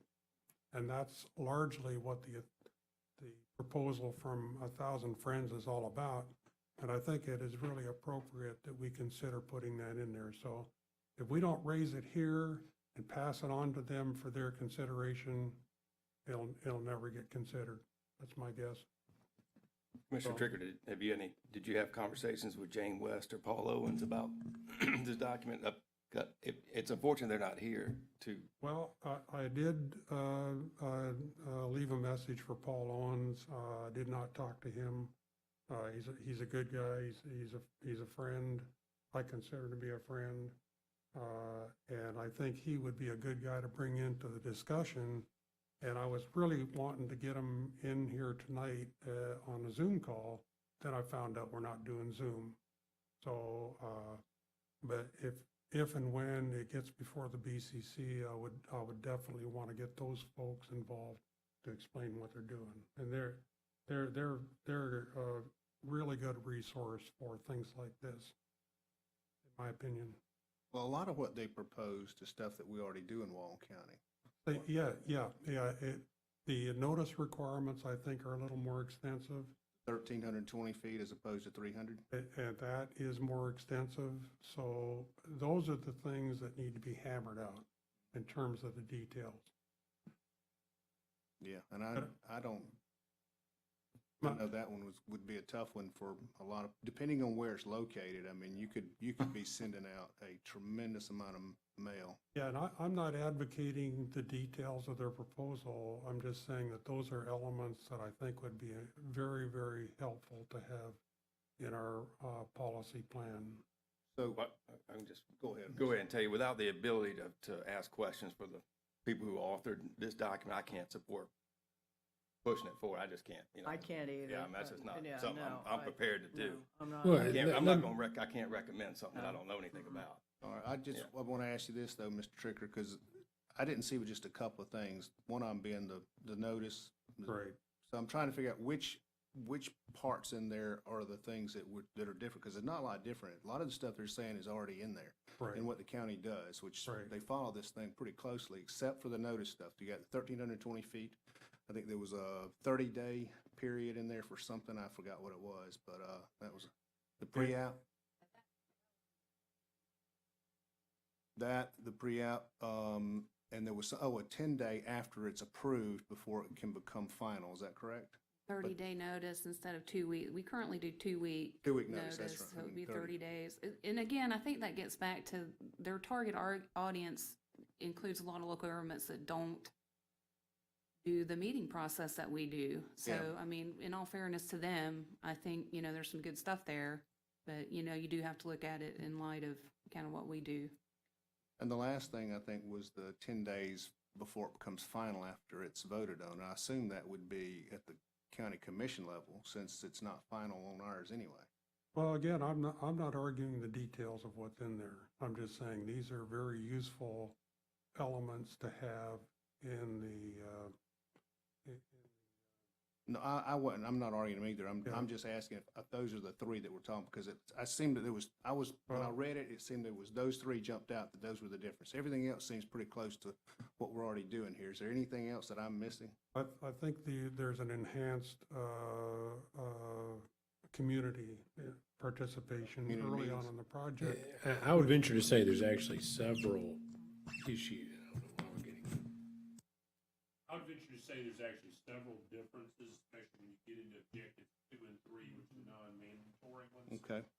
If I might, I think what would probably be a beneficial recommendation this time would be to not pass this with the idea that we want the BCC to look at those objectives, but to rather to pass the statutorily compliant objective 1, which is what staff has proposed. And along with that, ask the BCC that if they would like to further consider objectives 2 and 3 from the 1,000 Friends of Florida, to task the Planning Commission to review those with the authors of that document at a later time. I'm going to tell you right now, to do, and just one example about the transparency of the due process of making it through multiple hearings, arguably, if the BCC were to take up objective 2 and 3 that you didn't approve and just vote them in, that would be the antithesis of what 1,000 Friends is asking to have done with this when you read their policy. But one of the reasons I'm saying that is that while what 1,000 Friends is laid out here certainly will address a lot of communities and may have very little effect on the county itself in the way we do things, one of the problems that probably requires a little bit more thought is the last part of the statute that was enacted that indicates we have the right to adopt our own property rights element, meaning we can go beyond just statutory requirements. But that element may not conflict with the statement of rights that we're adopting in objective 1. What I think staff probably needs more time to do, and what I think workshops at this level, if the BCC would so want you to have them, would be helpful to, is making sure that the adoption of any of those objective 2 or 3 elements, based on the way we currently do business, is not going to then create an adverse or a conflict with one of those initial objects. So when you talk about who is an adverse person, who can file challenges, things of that nature, we need to sort that out. How do they participate in quasi-judicial proceedings? We have quasi-judicial proceedings spelled out in our code. By changing the due process objective of the comp plan, do we then turn around and create an internal conflict with our due process element that then could draw us into violation of objective 1? And I'll say the comments I'm making are not solely my own. They have also been discussed from the Florida Association of Counties and the Florida League of Cities in terms of specifically look at the additional objectives. And it's not just the 1,000 Friends group. There's another group that's proposed some as well. Take a long look at how they interact with your elements and craft them. But given the tight time frame we're on, I think you've got to move forward with objective 1. And my recommendation would be to move forward with objective 1, but ask the BCC, would they like you to consider or to further consider objectives 2 and 3 of the 1,000 Friends at future meetings. That way, if the BCC tasks you with it, it is within your purview as the planning board. You're not exceeding your authority.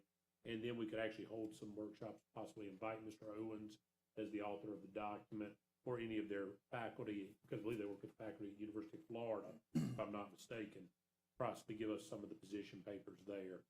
There's a lot of background document they've submitted to both the League of Cities and Association of Counties, attempting to get them to add this into the initial bill. And the concern was this may be a bad idea for some local governments that would hem them in because their policies already address these in a different way. So that would be my recommendation to the board tonight, rather than saying, hey, BCC, consider adopting those objectives. Let this board have a chance to work through those and give us time to do it, but let's get the ordinance that we know we have to adopt in place. Okay. And that would assure Mr. Tricker's concern Yeah. of it never coming back up, I hope. Yeah, and I wasn't suggesting that we recommend that they adopt the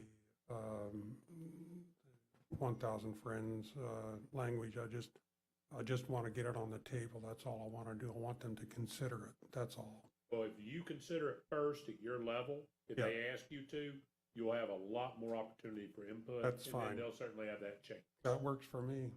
Okay. Analysis. Yeah, on- it does. I agree. Well, and I will be candid for the board and the public here as well. I'll say it to BCC. One of my concerns is ideally I would prefer the county not be the test case. Somebody challenges one of those objectives of the comp plan in a lawsuit. While I'm certainly confident we will argue whatever we have to, I never want to be the first one out. Let's let one of the big counties that has a lot more of these issues be the test case. We'll take time to get ours right. Okay. All right. Is that good for y'all? Got something, Dan? What Clay said. Is that your motion? Is that in the form of a motion? Yeah, that's my motion. All right. Karen can't type that. Karen, did you get what the motion was gonna be then? I guess we're Motion would be to recommend adoption of the proposed element and to request the BCC to consider letting the planning board hold additional public hearings and workshops on objectives 2 and 3. how's that sound? Is that your Motion. I'll second it. second? Any other questions, comments? All in favor? All right. Aye. Any opposed? All right, we're good. Motion passes. All right. So much for the easy one.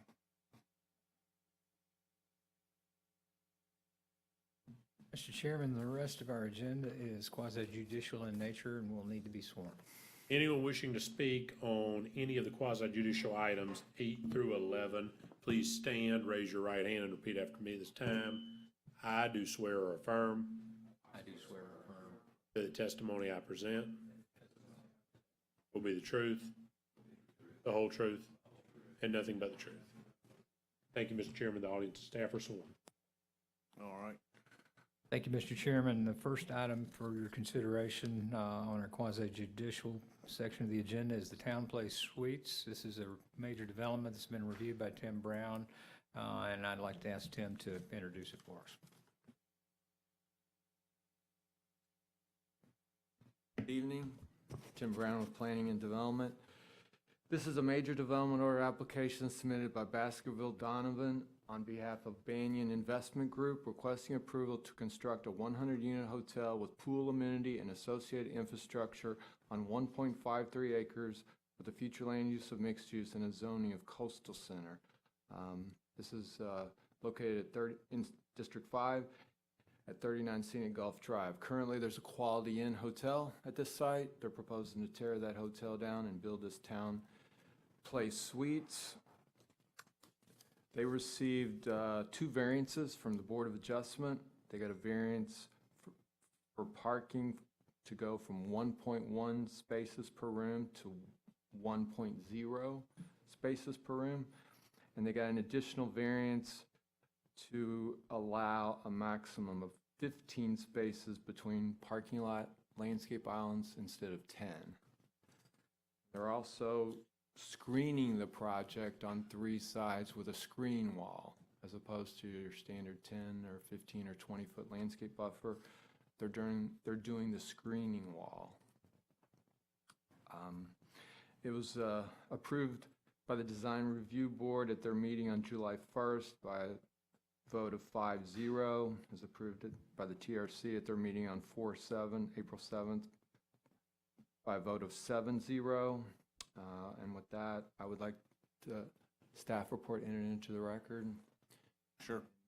Any questions the board may have? How many units were in the hotel they're tearing down? That I do not know.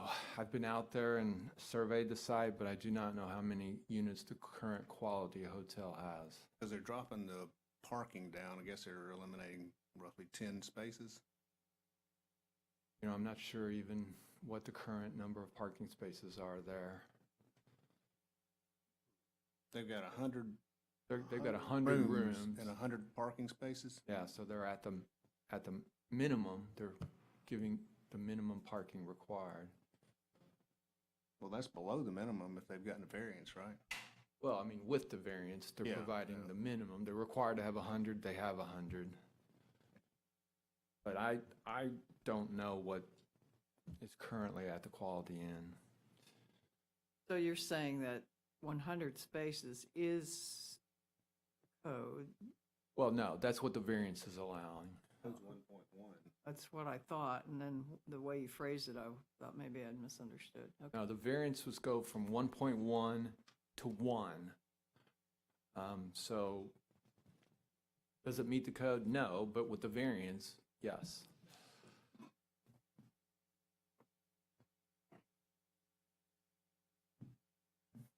This 100 parking places, is there additional parking places for staff?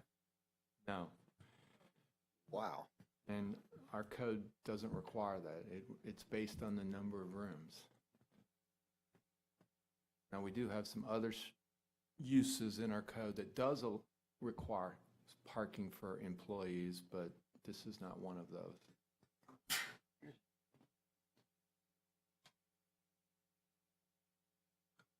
Yeah, it seems, I don't know, I know the code's 1.1, but even that seems light for a hotel when you've got your staff and everything there too. They're eliminating, that is 10 spaces they've eliminated, so, I don't know, seems tight. Yes, they're here. Are they what? What was your question? Oh, the applicant's here? Okay. Yes. Could I ask a question? Regarding the variance hearing, the zoning board of adjustments, I looked at the minutes of that meeting and I could be wrong, and I'm trying to bring it up here. System's not working very well. It sounded like they had 62 units in the existing hotel, and the variance was for a maximum of 91 rooms. Am I reading that wrong, or? I wasn't at that meeting. I don't cover Okay. the ZBA, but they started out with 101 units. Right. And since the ZBA only gave them 1.1 to 1, they couldn't make that work. So they dropped it to 100. So again, they're providing the minimum parking spaces required or allowed under the variance. But they specifically stated, at least my recollection is, that was for 91 units, 91 parking spaces for 91 units. Well, I think that's what it would be at 1.1, wouldn't it? Yeah, but it's not a 100-room hotel then. It's a 91-room hotel. Well, if they adjust it to 1 per space, so they can bring it up to 100 and get their 100 parking spaces, so that sounds like what they did. Well, they came in at 101. 101 units? Yes, the initial application to us was for 101. They couldn't make the parking work with that, so they went to, I wasn't at the ZBA, but I think they were asking for more than what they got. They got 1.1 to 1, but they were asking for, I think, 0.9 maybe. Yeah. But the ZBA didn't approve that. Yeah, okay. Any other questions for staff? Yeah, we'll let the applicant speak in a minute. If you had to list 5 of the top problems in this area as far as construction, congestion and infrastructure, would parking and traffic be in that top problematic group? Traffic certainly would. I don't know about parking. Okay. We've got the shopping center across the street that's got CVS, Chick-fil-A, and whatever else is remaining there. Then you've got the Hilton Garden Inn right down the street. You've got residential to the east. There's commercial to the west. I can't recall exactly what it is. So personally, I don't know if parking is an issue, but certainly traffic is. I mean, you got Silver Sands on the other side of 98. This is a very congested area of the county. We still have to let the applicant speak too, so. Okay. We'll ask him some of these questions. Any more questions for staff though? Thanks, Tim. We'll let the applicant speak now.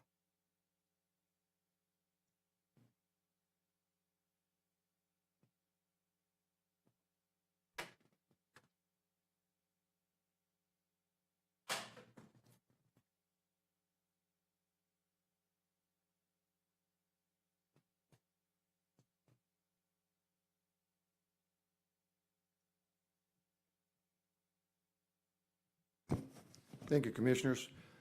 My name is Mike Langston, and I'm with Baskerville Donovan. I'm the agent for the owner, and we've been working on this about a year. I have with me Jason Frick, who is the project engineer for this project. Wanted to go over a few things just to clear up. I understand your questions. And these questions have come up numerous times, so just want to kind of go over history of the project so you'll know what's going on. The architect is Baskerville Architects out of Virginia, so they're not here tonight, but we have the information. They're the designing architect for the building.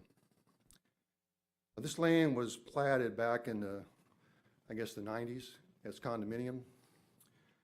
And it basically a Holiday Inn was built on it back in 90, I think it was 95. The name's changed several times over the years, from Holiday Inn to Ramada Inn, and it's now currently a Quality Inn. Been the same owner since it was first built. That's something to take note of. The development wasn't, the area wasn't developed when they built this facility, not like it is today. It was 30 years ago. You can see what was going on here. Talk about the number of units. There's 62 units out there right now, and they have 68 parking spaces currently.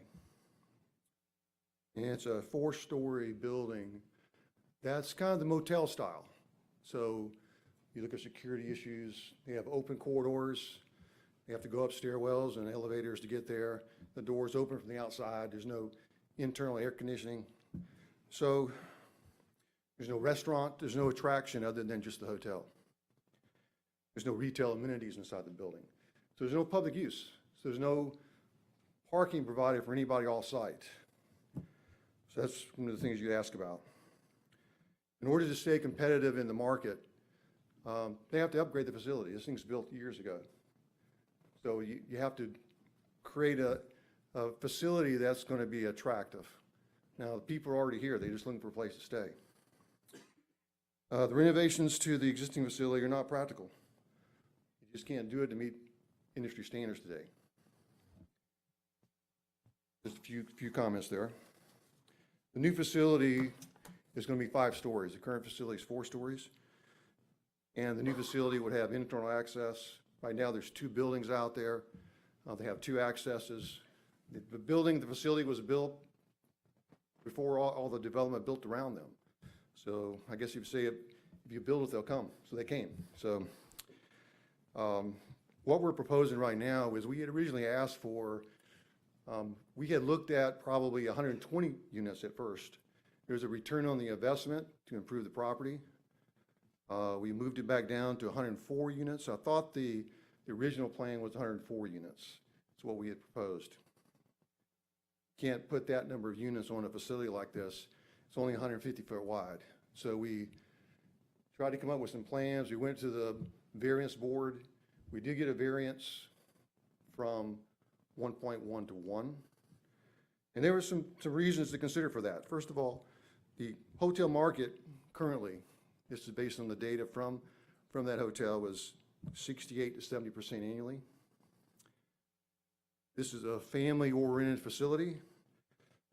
Typically, they come in larger groups, fewer vehicles. If you don't have parking, you can't rent a room. So that falls back onto the owner. Most guests rent 2 rooms. You have one guest that rents 2 rooms because it's a bigger facility, so the demand on the parking is not as extreme as you would think. We're not creating a facility that's going to attract people from off-site to come in there and park if they're not using the hotel. Parking that will be there will be controlled by a pass. You go to the front desk, they give you a pass that allows you to park in that facility. So if there's no parking passes available, you can't park there. You can't use the hotel. So that's some things that they get put in as controls to try to manage the parking and manage the hotel. And that's why we asked for the variance, to allow us to have more rooms and less parking, but just 10 spaces less. Also wanted to just reiterate, there is no restaurants or other attraction on the building. It is basically for the hotel, period. There is internal access, which provides a safer environment. Right now, you have to come out the rental space, you have to walk across the parking lot, you have to go upstairs into corridors, and the doors all open outside. So there's a safety concern also. There's requirements by the corporate brand. So if you go back and look at types of hotels, they have their own requirements. We have tried to accommodate as many of the review comments as we have. We believe we've met every requirement, with the exception of the parking, which we got the variance for. We met or exceed all the requirements that are in the land development code. We did go through the technical review board. Technical review board did have some issues with transportation. When we did our original analysis, we were well within the limits. After further notice, they had already allocated, because there's so many new developments coming in within Walton County. There was, I think we were 4 units over the count, so the developer will have to pay into his transportation element. There's a $20,000 impact fee for transportation element. I believe it's 5 vehicles over the count. So that goes into the next portion of the transportation, which would be 6 laning of that highway out there. With regards to the variance, we did ask for changing it from a ratio, not necessarily number of rooms. It was all based on ratios. So the ratio was 1.1. We got approved 1.0. It didn't matter how many units we had. It was based on the ratio. We did also, in that same discussion, we were asked about the landscaping to try to increase our parking. At that time, we were approved to reduce the number of landscape islands between the parking from 15 to 10. I'm sorry, from 10 to 15. But after we went through the design review board, there were some questions about landscaping. So what we did was we went back and redesigned the site. We went back and met the code relative to parking bays. We increased the landscaping to enhance the landscaping. We included a wall all the way around the building with landscaping features to shade, to hide, to filter the neighbors. And we also reduced the amenities so we had more room to add more landscaping. We do have our stormwater permit for this facility. It's very expensive to build stormwater in this area. It's under the parking lot. We have our permit through the Water Management District, and we have our permit through Walton County Utilities. So those are the general comments I just wanted to make so you would understand where we came from. We have been working on this for, I guess, June or July of last year. And we had a continuance with our design review board, and we're here tonight. I'd be more than happy to answer any questions for you. Any questions for the applicant? Yes, sir. A development like this, 100 rooms, 100 parking places. Got to have maintenance, housekeeping. You're going to have shifts, probably night clerks coming in and relieving the previous shift. And, you know, this is a major operation. Where are they going to park?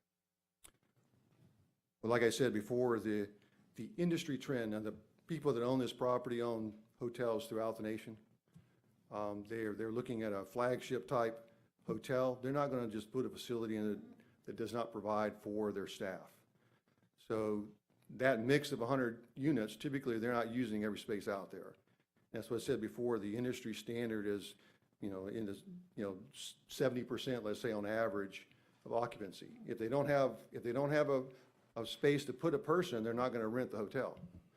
And so that's going to have an owner decision of how you manage that internally within the hotel.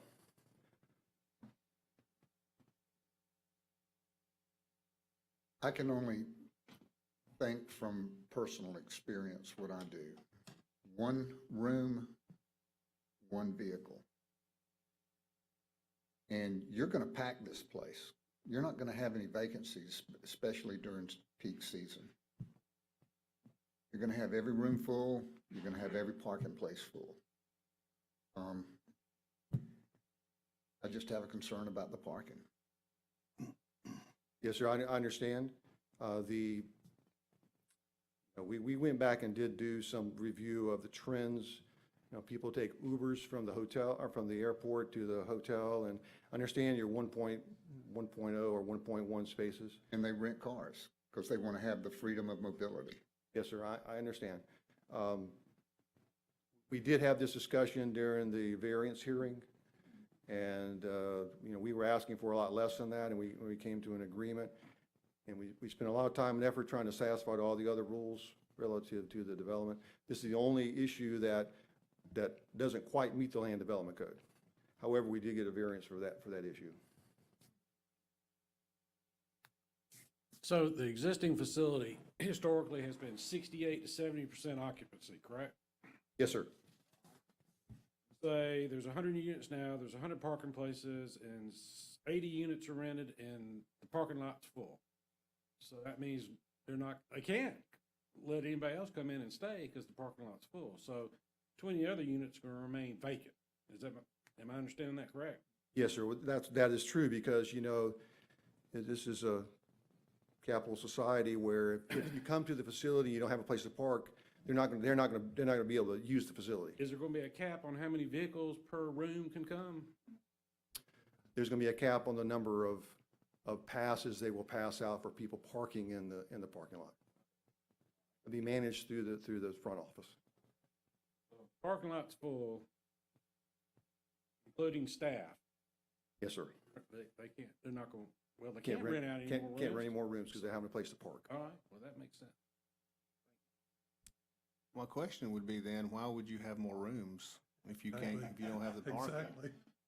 Well, I mean, it's an industry, these guys are in the business to make money, and they're in the business to rent out rooms. And they're gonna put in there what the industry will demand. So right now, if they don't have a space, they can't rent the room. I mean, that's just the way it is. Yeah, but that's what's gonna happen. I can answer that question for you. What? When I was a child, my sister and I would go on trips with my parents. They'd put the kids in one room and the adults. Yeah, were in I can another. understand that where you might have more, but I mean,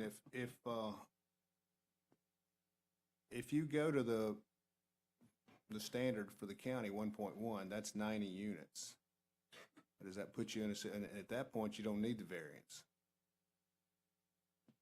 But y'all are the ones that did the numbers on this. How does that affect your bottom line? Well, that is the problem, the return on the investment. It's expensive to tear the thing down and build a new one. So there's a return on investment that has to be considered. Before we had many more buildings than that. We had, looked at possibly pushing the property out, putting the wall on the property line, reducing the way we were doing our landscaping. But then we came back and the DRB says, look, we want you to enhance the landscaping, not reduce it. So we shrunk everything down. We went from 4 stories to 5 stories. So there was some give and take, and we actually had to redesign the building, redesign the site, do many things in there to try to enhance the facility so that we could accommodate the flagship requirements.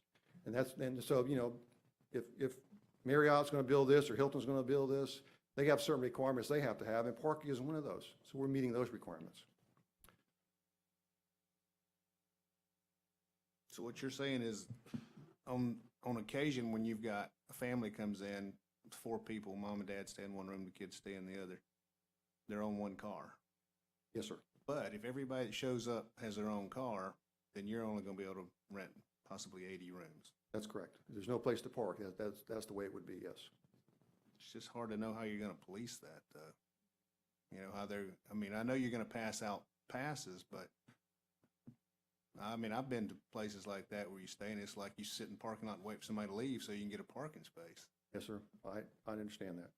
They're parked on the sides and double parked in places at night, and you just hope you get up before the guy does. It's got to leave that's in behind you. So anyway, sorry, we've still got to have public comments for this. But y'all have any other questions for the applicant?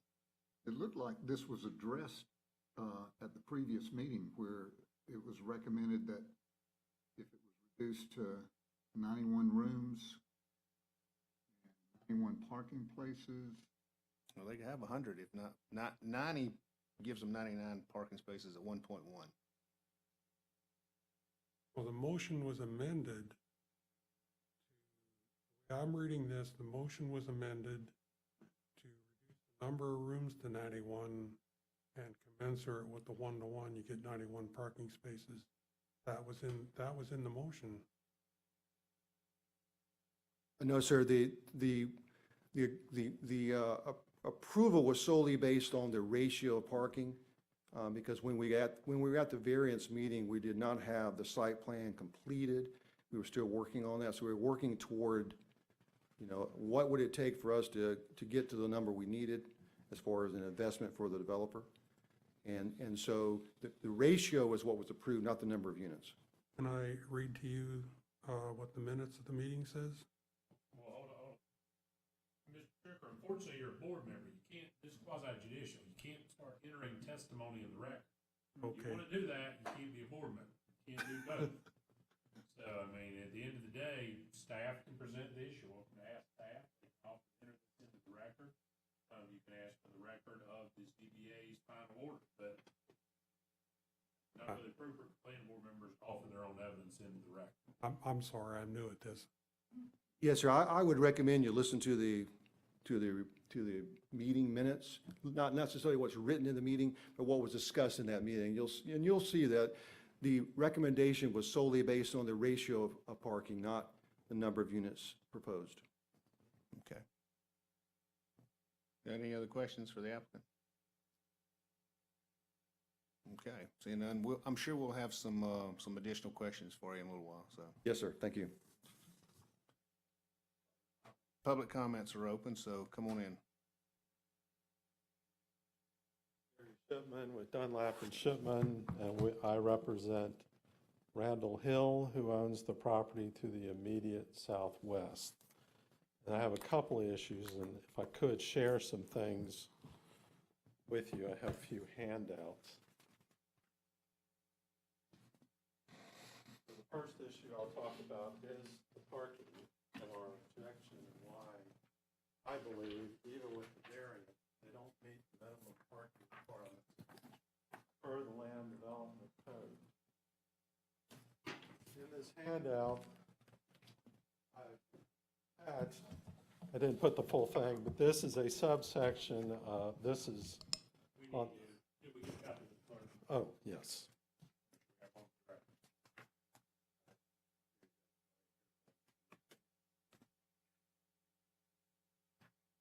The front page is section 5.02.02 D27 of the Land Development Code addressing parking for hotels. In a hotel or motel, you're required to have 1.1 spaces per guest room, which they got a variance to reduce that ratio, and he said it was a ratio, not the number, to 1 per room. But you also have to have 10 spaces per 1,000 square feet of gross floor area of restaurant and lounge area. Now, I would ask you to turn to the fourth page of the exhibit I gave you. We blew it up, the plans. They don't have the square footage on here, so we can't calculate the square footage. But as you'll see, in the first floor of this building, there is a bar. There's a bar storage area. There's a food prep area.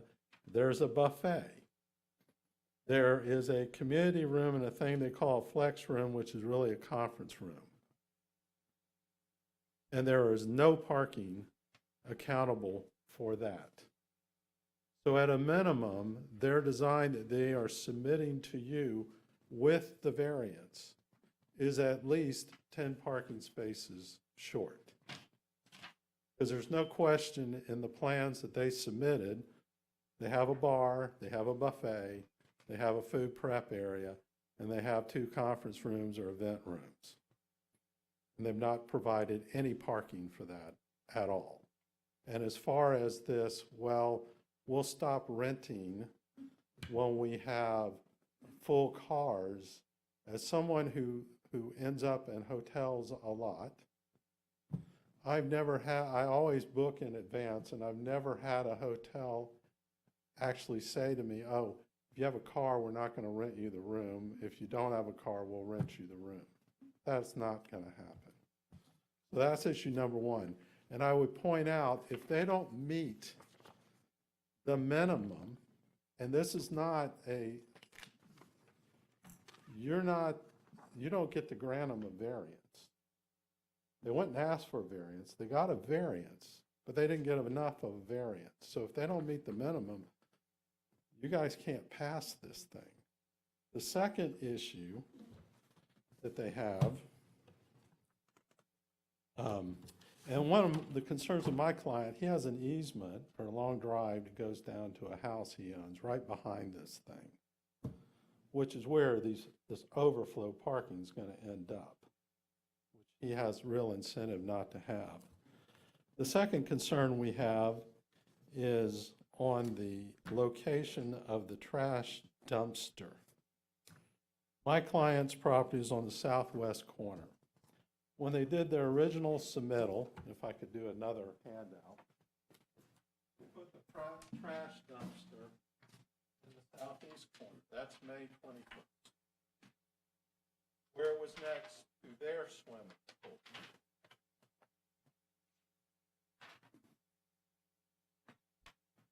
Thank you.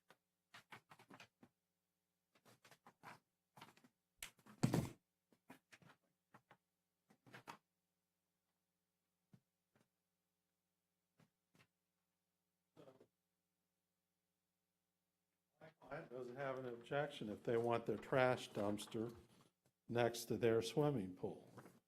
However,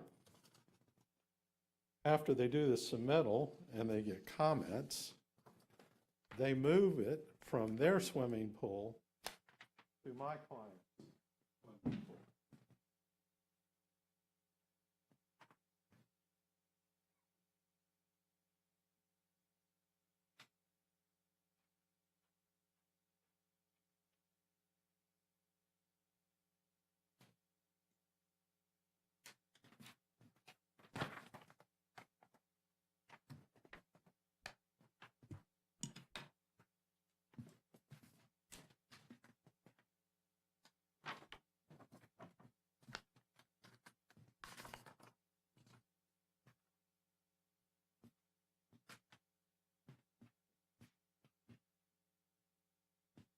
So we have a public nuisance that they put, where they don't want it to be a nuisance for their swimming pool. Instead, my client who has a house, they want to put it literally in the corner adjacent to his swimming pool.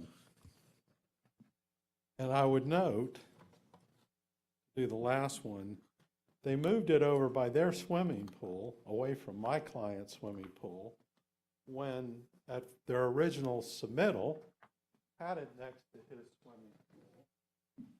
He went to the TRC meeting and complained about it, and they agreed to move it. But now, they want you to approve it with the dumpster moved back away from their swimming pool, next to the house that's behind it.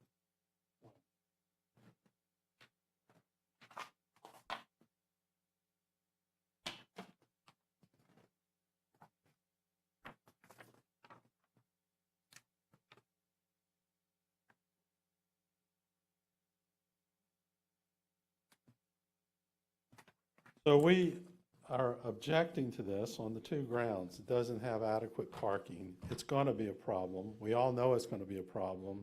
When they got the variance that reduced it from 1.1, and the reason in the industry, the reason the code requires 1.1 for hotels is because exactly what all of you had said. Hotels have more than guests. They have people that work there. They got to park somewhere.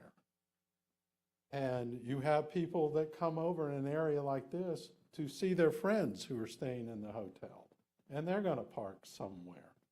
You got delivery vehicles, and they're going to park somewhere.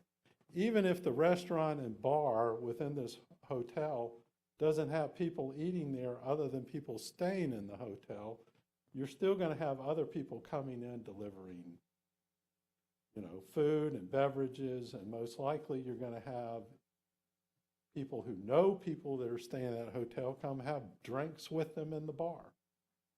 So the parking's not adequate. That's why the design code requires, in addition to the parking per room, you gotta have at least 10 spaces per 1,000 square feet of restaurant and lounge area. And then you have the added problem of their design has 2 conference rooms. They don't call them conference rooms, they call them a community room and a flex room, but that's what they are. And I utilize hotels down here as conference rooms periodically as a lawyer. We have depositions scheduled in them, we have mediations, so you got somebody like me driving over and parking in the hotel parking lot to use that facility. So they haven't under the code met their minimum requirements, and you yourselves have raised the issue that this is going to be a problem at this location. Then I would have to finally say on the parking, if you look at the 100 spaces, and on the original exhibit I gave you, it spells out what type of spaces they are. 14 of them are compact cars and 4 of them are handicapped spaces. Handicapped spaces, we all know, are only for handicap, and there's good likelihood, so that means unless somebody with a handicap tag happens to be one of the guests staying in that room, you're going to be 4 short. Then you got compact cars, and we all know everyone comes down here in an SUV.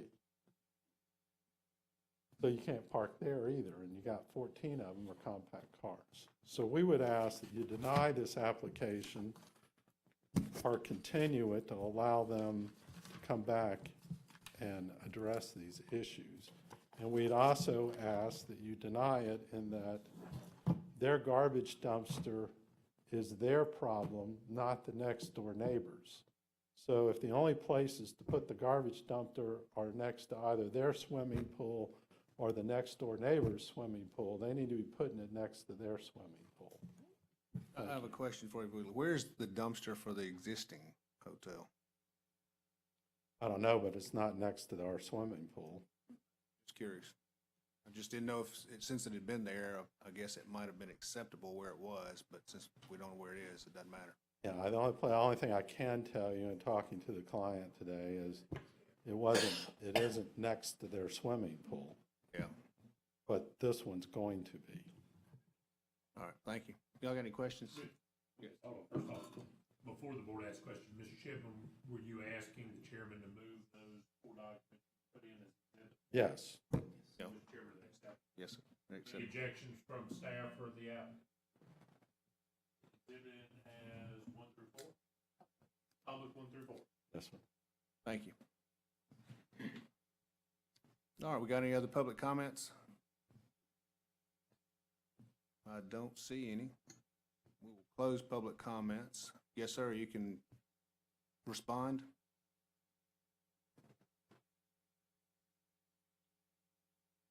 Yes, sir, I understand let me talk about the dumpster issue first. This dumpster has been moved around this site numerous times. You have to have garbage pickup. This project's been there for 30 years. There's a dumpster adjacent it's adjacent to the east boundary right now. East boundary is a gated community. I believe it's gated. We had complaints from the people on the east. Those are full-time residents that live in that facility. They requested us to move those dumpsters to the other side of the property because same thing, noise, whatever the issue is. So what we did was we looked at the land use on the east, looked at the land use on the west. The land use on the west side of the property is commercial. Mr. Hill's property is rental property. He built after this hotel was constructed. So we basically installed a fence with landscaping along the west side of the property. We have a nice gated dumpster enclosure around that facility. There's not too many places where you can come into that and pick up the dumpster. It's 150 feet wide property. You be able to pick it up from a straight route. So there's not too many places you can put that dumpster. And there has been discussions back with Mr. Hill and the owner about that specific issue. So because it is shaded, there's a fence there. That fence has landscaping. That's why the dumpster ended up where it was at, because the complainer on the other side of the property, we have to have a dumpster somewhere. It didn't have anything to do with the pool. The pool's where the pool's at. We moved the pool around to try to get it to fit on the site based on the numbers you have. That's an amenity that the hotels have to make that a viable project. So that's how the dumpster got to where it is now. It's not because we disavowed his comments or anything. It's because the residents that live in the hotel on the east side is full-time resident, not a renter. He's there all the time. So and there was other people on that same side that complained also. So we moved it over once we reconfigured the site to increase the landscaping. We added the fence on the west side of the property. So he's got basically, and a couple other things on that, you know, the place has been there almost 30 years now.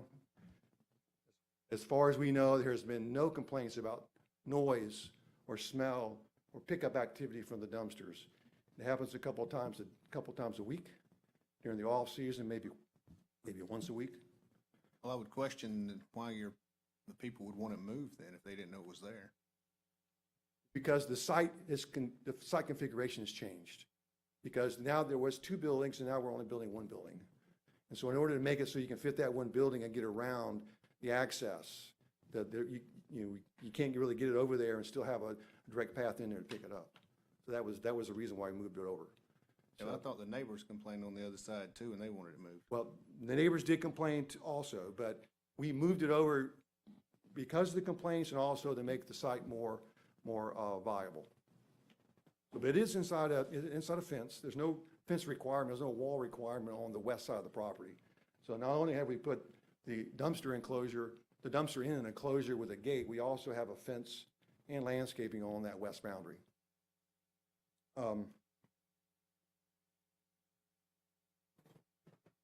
Traffic was the parking was the other issue you brought up. Yes, sir. With regards to the parking, even though it's called as a restaurant, this isn't a restaurant where people come. This is for the people, the patrons of the facility. It's only for those who use it. It's not they're cooking stuff, they're warming stuff up. There's no grease. There's no, basically it's a buffet breakfast in the morning. It's not like they come in there and buy breakfast every morning. It's not a retail facility. It's a restaurant for those patrons who use the hotel. If there's a bar in there, that bar is for the patrons. It's not like you're going to a TGI Fridays or something and people are coming in there and using a facility. This isn't an attractor of that type of activity. This is solely for the people who are using that hotel. So I have a question. What if I have friends like Mr. Shipman brought up, they're staying there and they say, come over and have a drink? Am I precluded from going to the bar? No, sir. I understand your concern there. And I'm going back to parking. Yeah, and it does go back to parking. We did have the approval of that parking, so we've moved forward on this pretense that portion of our design has been resolved. And we redesigned the site based on the variance that was acquired. And so I wish you would consider that I realize this is parking, but these guys are in the business of hotel management. They have hotels all over the country. They've run across this problem many times, and it has been addressed every time. So it's a management issue. It's a behavioral issue. So it's a size issue. Your property's too small for your building. Yes, sir. And we are. The thing is, in order for the project, like I said, the area around the hotel built out around the hotel. The hotel was there first. Yeah, but it's a lot smaller hotel. It's got a bigger footprint on the ground, but now we're going vertical. Yeah, but you're adding more units. So Yeah, you're yes, sir, gonna we have are adding more people in units. there, so you're gonna add density is what you're doing.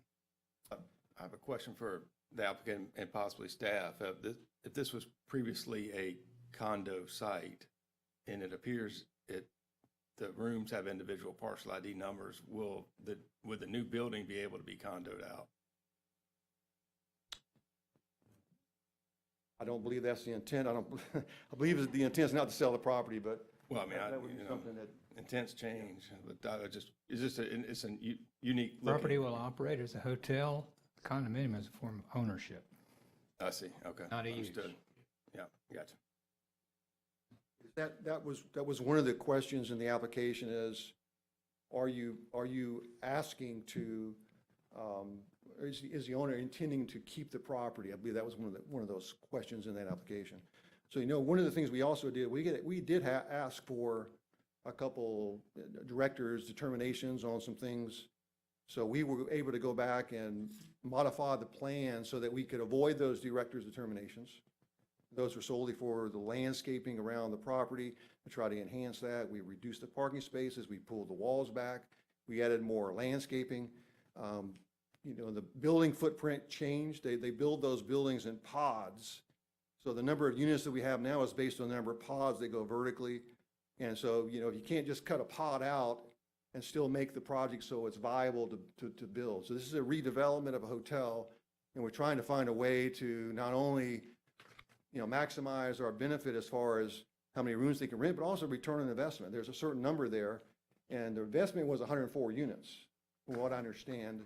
104 units was what it would take to make it a viable project. So because of the limit of the parking and the ratios, we agreed to go back down to 100 units so we can make it a viable project. Can you or the engineer provide the square footage of the gross floor area of restaurant lounge area? Do y'all have that calculation? It's not on the plans. Is that something that? We do not have that. We didn't design the building itself. We designed the supporting facilities and the parking lot and the access to the building. Did you say that is this the previous owner that's doing this? The owner that's been there, or is this a new owner? No, sir, this is the same owner for almost 30 years now. So I ask you, I understand your concerns about the parking.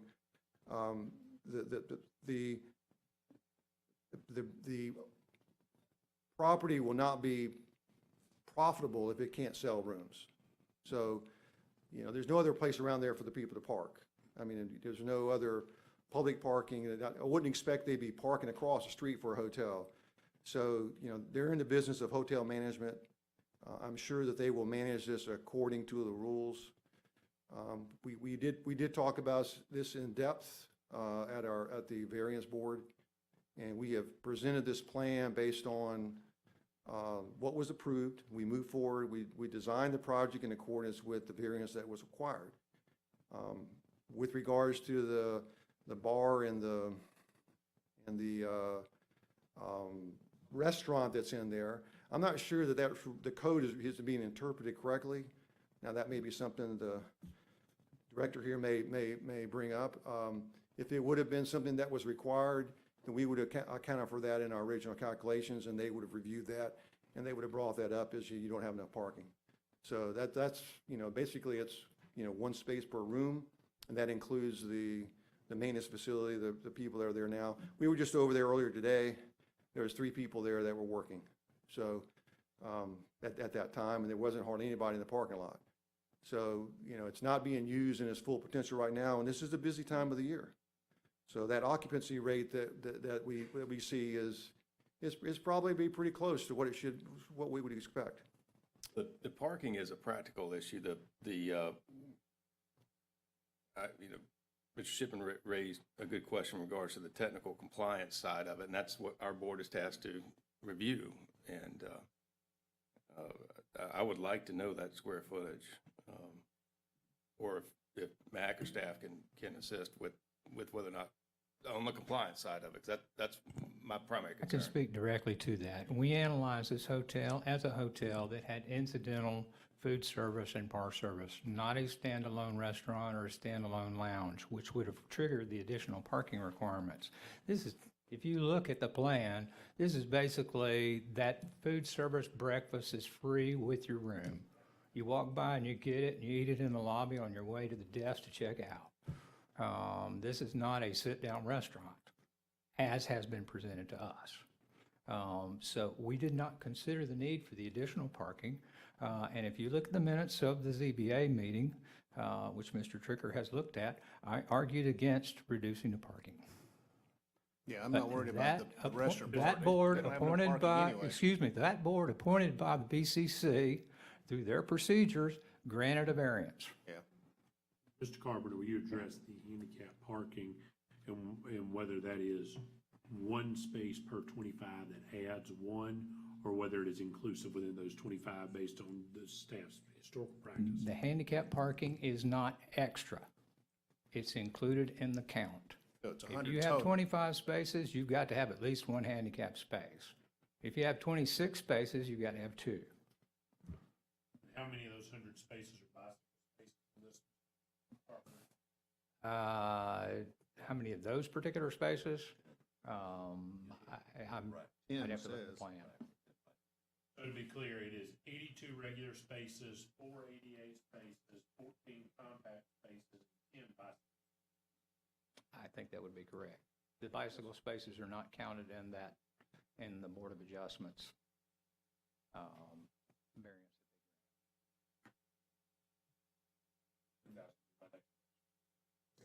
Thank you for the lounge common area clarification. I don't want to put words in your mouth, but what's your opinion on the appropriateness of the parking that's being provided here? And is this likely to cause problems down the road? Well, I've got to step on that point. Unfortunately,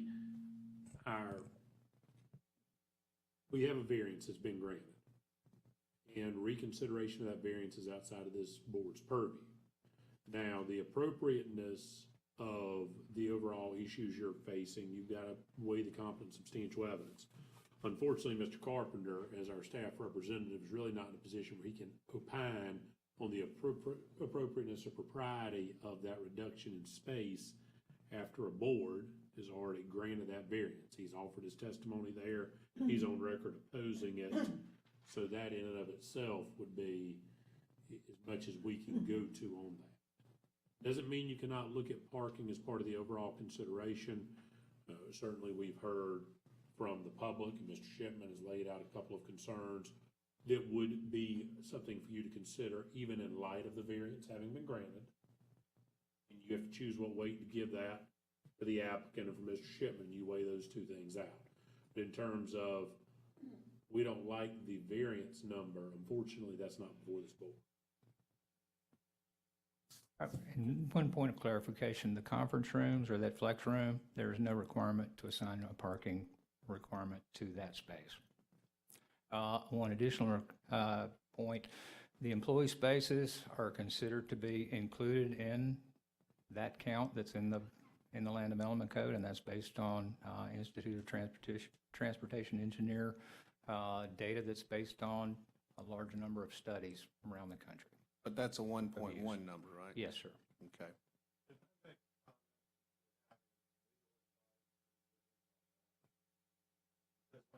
Hold on just a second. We've closed public comments. Is this something? You have, if you want to allow it, you're just gonna have to allow the applicant and staff a chance to rebut once again. You didn't officially close presentation evidence. No, I didn't. I just didn't want to, I knew that we'd closed public comments. So, yes, sir, you can respond then.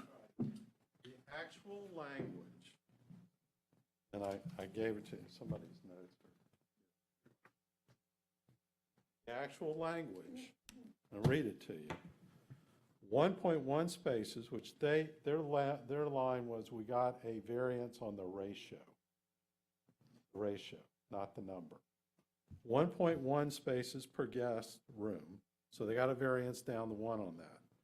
Plus 10 spaces per 1,000 square feet of gross floor area of restaurant and lounge areas.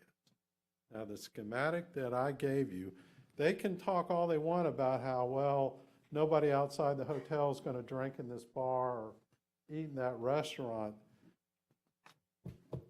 There's nothing in here that says you consider that. They could have asked for a variance and argued that to the Zoning Board of Adjustments, but we're beyond that now. They have submitted a set of plans that clearly identify a bar, which is a lounge, clearly identifies a restaurant with a buffet. We don't know, and they may say that today our intent is, oh, well, we're just going to use it to give free breakfast and free drinks. That doesn't mean after it's built, it can't be used for an alternative purpose. As far as the, quote, community room and the conference room, which is connected to the lounge area and the restaurant, that's part of the square footage. Now, when you interpret law, and I'm sure Clay will correct me if I'm telling you wrong, you look at the plain meaning of the words. There's nothing in this code that says, well, let's look and see if the meal is free, or let's look and see if only hotel guests are eating there on the parking requirement. That's not part of this. And as far as the question about the condominium, Chapter 718 of the Florida statutes provides for condominium conversion, and any hotel can be converted into a condominium if you meet certain filing requirements with the state. So for them to stand up here and say, well, it's a hotel, we'll never sell it as a condominium, that doesn't mean anything. Of course, it can be converted to a condominium. Did y'all want to rebut any of this?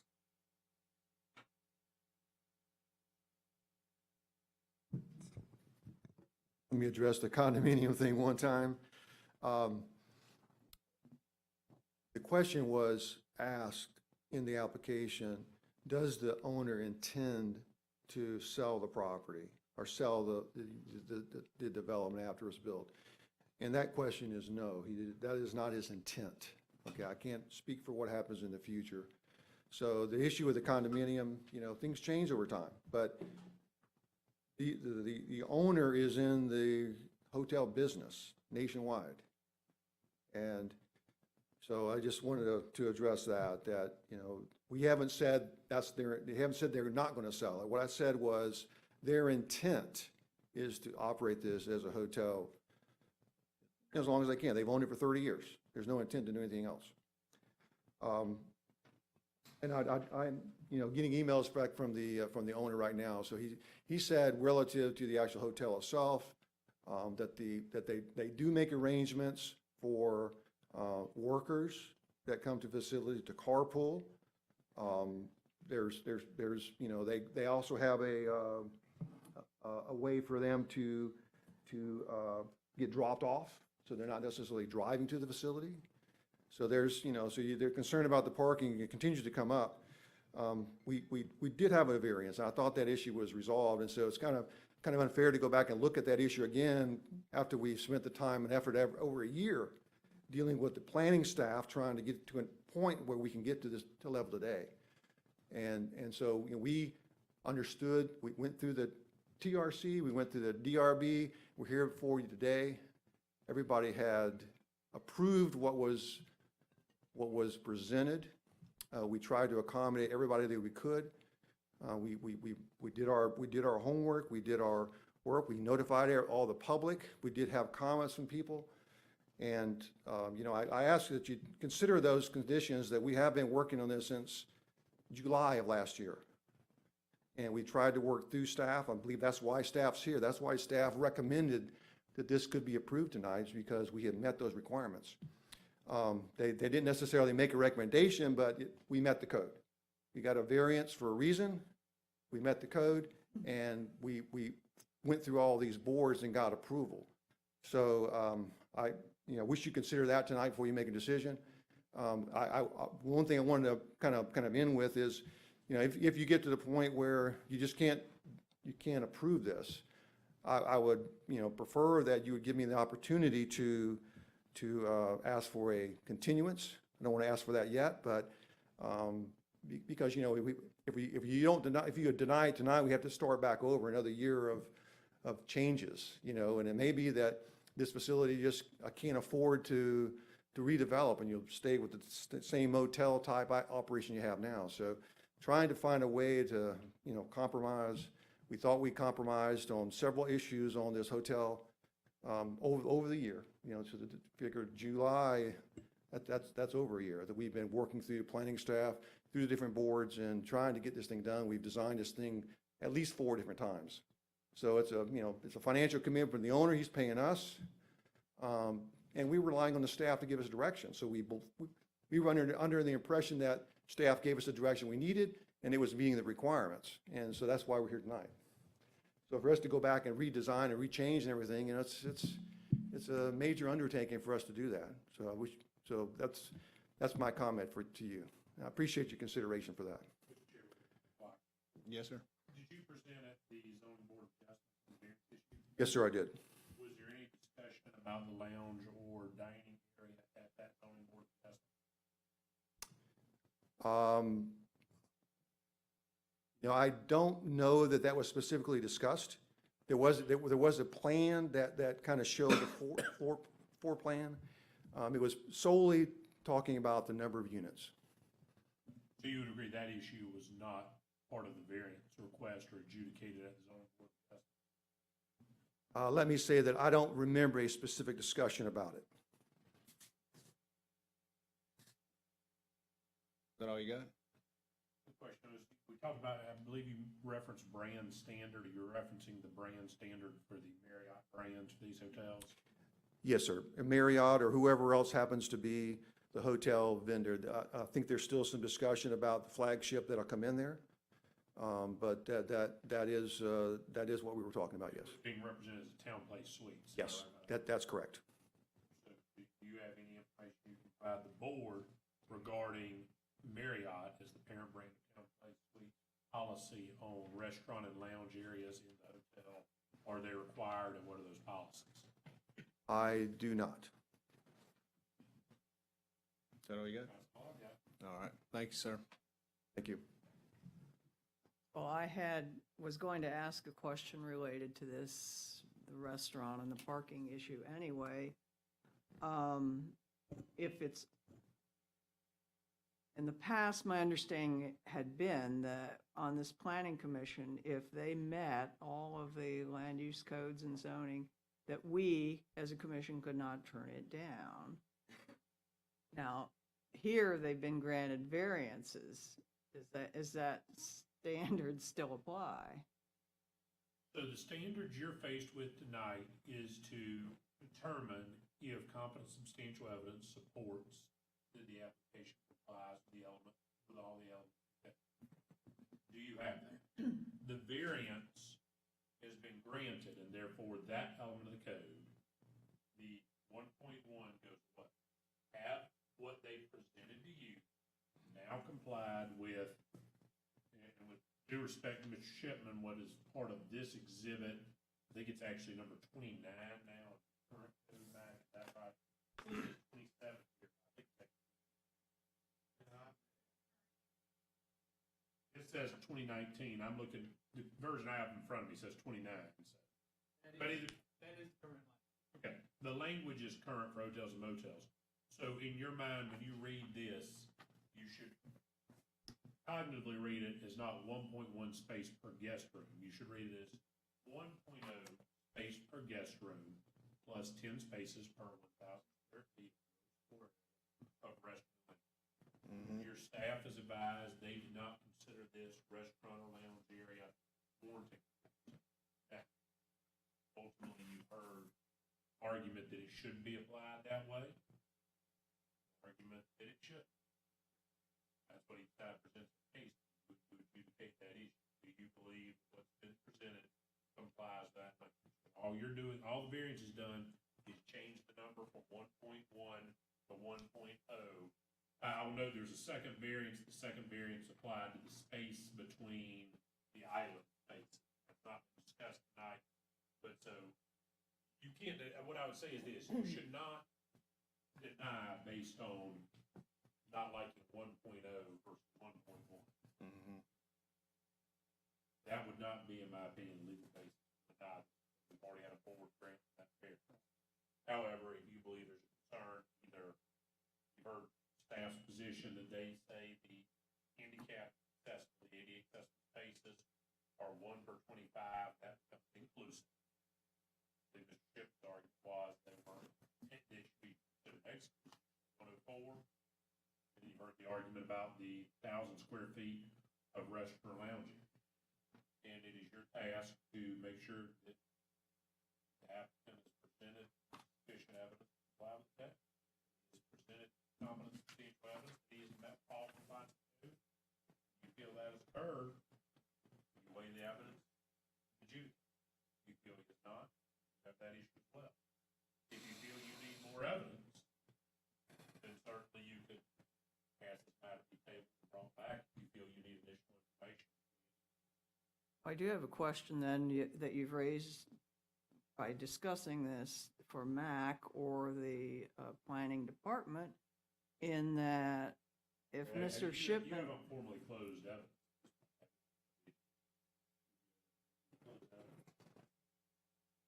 Hold on just a second. So she can ask that question if staff's still at this point. Oh, yeah, yeah. is handicap parking extra or included? It's included. It is not in addition to those numbers. Don't have to have it in addition. I Okay. mean, if, for every 25 spaces, you have to have at least one of those 25 spaces Got it. be a qualified handicap thank you. space. Have more than that, Right. but you don't add it on to the top. Right. Okay. I believe we're referring to 5.0206, which states sub E, handicap parking. Handicap parking shall be designed in accordance with ADA standards and located on the shortest accessible route of travel to an accessibility interest.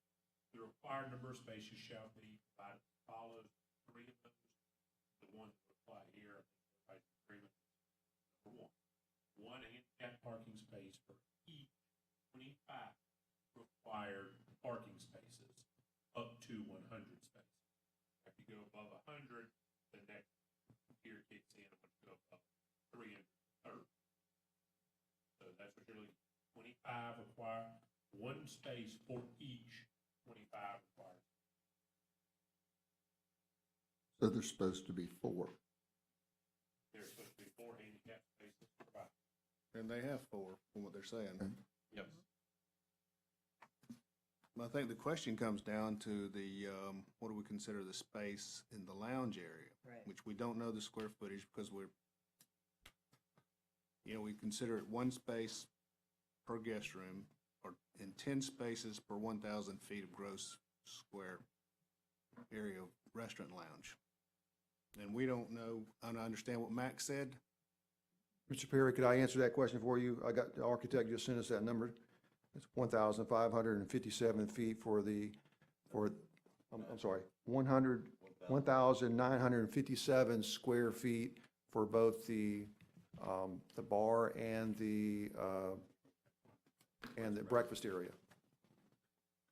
Yeah, I suggest we send y'all back to come up with a variance or whatever you're gonna need on that, because I don't think that's 20 spaces you're gonna need over and above what you have right now based on what we're looking at. So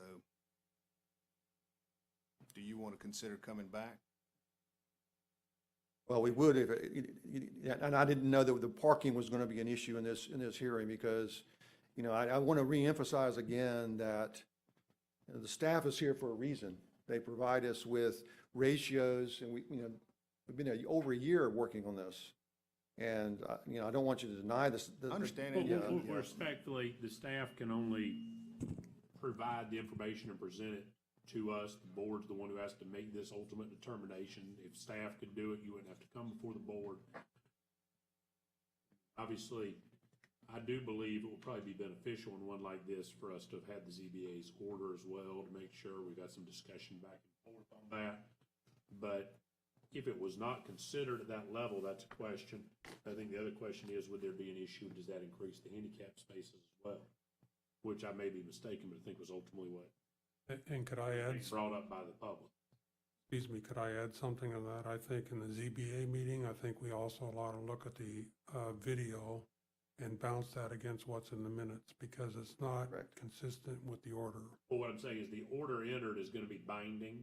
So I if understand. it's not appealed, we don't get to go back and say, well, the ZBA meant this. Unfortunately, that is the problem. If the order is entered, we don't get to look back at the record and say, we think differently of that. That's for an appellate court or somebody else. So unfortunately, we would not be able to do that, Mr. Tricker. I don't believe that'd be Okay. appropriate evidence. All right. But what I would say is that this board can make that determination. The board determines this time that it does not meet code. Staff has an interpretation, public has interpretation, you may have an interpretation, often we have multiple interpretations in these. This board's gonna be the judge on that. Yes, sir. Let me just say this, you know, we don't need a denial. We don't want to go back from scratch one. It starts, you know, that's a long, drawn-out process. You know, and the staff is here for a reason. That is to help us through these processes. We rely on them to interpret the code that's written by Walton County and approved by Walton County. They're the experts on the code. Even though we do land development within the code all the time, there's things that aren't so clear to everybody. And so that's why we depend on the staff to interpret that and give us the right direction. This issue with the, you know, this is not a full-service hotel. That's one of the things that I was just told by the owner, that this is an abbreviated hotel. This isn't your full-service hotel you would normally see. So, well, he called it right here a limited service hotel. It doesn't have a bar and a restaurant. It's only for those people that are coming in there. And I realize there are some concerns about that. And it all goes back to the parking issue again, of which we did get a variance approved, and it should have included all those conditions, because the ratio is based on the number of rooms. This isn't a business that's, you know, that's selling food and beverages to the public. There's no public access here. The issue with the public also had to do with people using the beach access over there and parking in the parking lot. So there's a way for us now to administer that through either gated activities, or, you know, the renting from the desk and giving them the passes so they can park. If they don't park there illegally, they get hauled off. Because I know there is a problem with parking in Walton County here, people accessing the beach. So we've tried to come up with some ways to reduce that impact. But before you make a decision or deny the thing, I would, you know, strongly recommend that you consider, you know, letting us come back and take another look at it. I don't want to have a denial and have to start back from the beginning again. Are you asking for an opportunity to continue this matter with a right to amend the application? You're going to have to make that request. The board can't tell you we're going to vote up or down and then give you a chance to do it. So it's up to you. Yes, sir. I think what I can see from the board tonight is I don't think you guys are ready to approve this. And so I would request a continuation. I mean, I don't see any way around it if you're not willing to accept it. I know there's not, you know, there's issues here, and I appreciate your input. I appreciate everybody's review of this. But I did want to, you know, reemphasize the point of having a planning staff. It's not just paper pushing. It's a very long, drawn-out process, very convoluted, and probably I've done development all over Florida. This is probably one of the most convoluted processes I've ever been through. And I understand why. You know, this is a hot spot in the county right now, hot spot in the state. And I know you have to have some pretty severe constraints to kind of control growth. This hotel has been there for numerous years. These people have owned it for numerous years. People built around the hotel. And so now we're trying to recoup the investment in the hotel and make it a better, it is an investment in the community. I don't think it's the hotel's not the issue, it's the parking. That's what's throwing us off, and there's some gray areas that we're not sure about. So that's what we need to have cleared up. It's uncertainty. That's just all it is. Mr. Chairman, could I make a suggestion? We haven't heard anything about any consultations with the neighborhood. If he's gonna ask for a continuance, then. No, I understand, but if he comes back and says he has talked to the neighbors, all we have right now on the record are letters objecting to the proposal based on parking concerns. Well, you also have sworn testimony as well, let's be clear. Anything heard here today, we have 4 exhibits in the record, sworn testimony, a staff report, and all the applicant's testimony. Okay, so I'm just saying if you came back with after having made an effort to talk to the neighborhood, it might have a favorable impact on the outcome. Counselor. With regard to, are you saying with regard to parking? With regard to your project. Regard to the project, yes, sir. And there was at the variance hearing, there was public input at that hearing also. Several people showed up at that hearing. Mr. Hill or his representative didn't show up at that particular hearing. There was discussion with him during that period of time. So I guess what I would like to formally request, then I don't want this thing to die. I'd like to request a continuance of this so that we can kind of work out some of these issues. Okay. Clay, would you mind, would I be out of line if I offered some suggestions that might make his second attempt more successful? I believe so.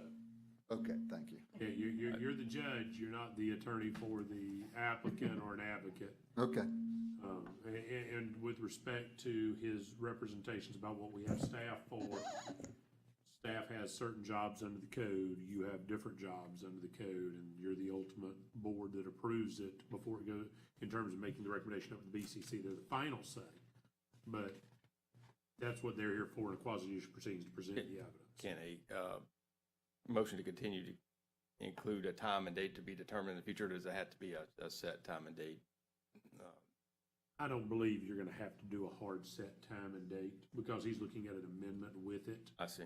So, I mean, this is not gonna be a continuation of the public hearing. We know it's gonna come back with different things, so we're gonna have to hold a whole new public hearing when that happens. Okay, we have a request for a continuance. I need a motion. I'll move to continue. I'll Motion second it. and a second. Any further discussion? All in favor, say aye. Aye. Any opposed? All right, we're gonna take a 5-minute break.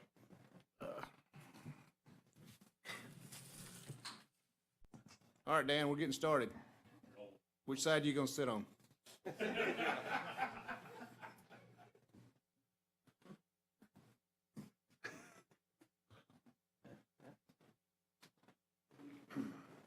All right, Mac. Thank you, Mr. Chairman. Last item for your consideration tonight is item 11 on our agenda, the Nautilus Point at Inlet Beach, major development. It's been reviewed by Stephen Sean, and I'll ask Stephen to introduce it for us. Thank you. Good evening again.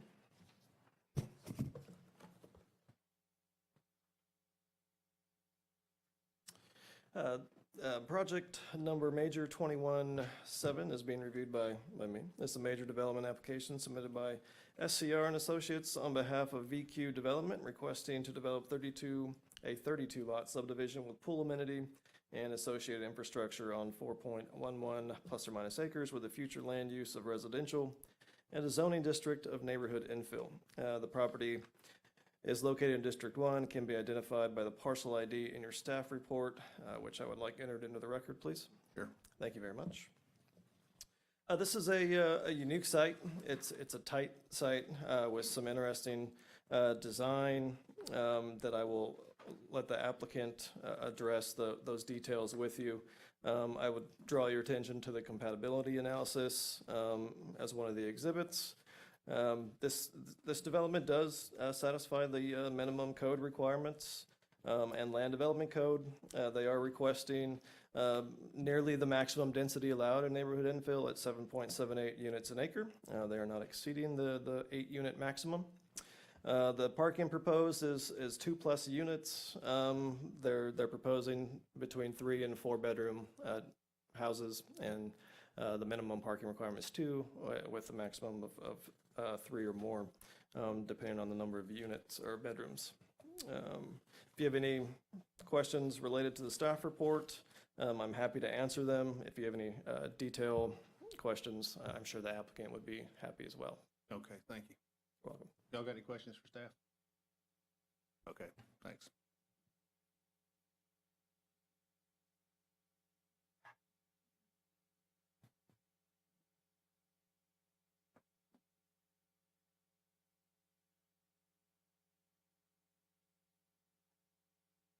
Good afternoon. I'm Scott Rutherford with SCR Associates. We are representing VQ Development in this project. And to Mr. Sean's facility, in some regards, that it is tight. We are requesting for 32 lots, single-family residential development with 2- and 3-story homes, and with some of the larger homes having attached garages. Garages on the interior portion of the site will have rear-facing garages, entryway in the rear, and additional parking in the front. This is an attempt to comply with the desire of the Inlet Beach Neighborhood Planning Plan of having either rear or side entries. And so that's what we are attempting to accommodate there. Quickly, just a little bit on infrastructure, and I'll get onto some more important things that deal with this particular site. It is what we consider a closed basin. It kind of sits in a hole. It's in the center of the block, kind of sits in a hole topographically. So water comes in onto us from the north and the west, or I'm sorry, the east. And so we had to, in order to accommodate for the density, we had to be fairly creative with our drainage collection system. What we've done is it's not only a collection system, but it's also the retention system as well. That's what's been done in neighboring communities.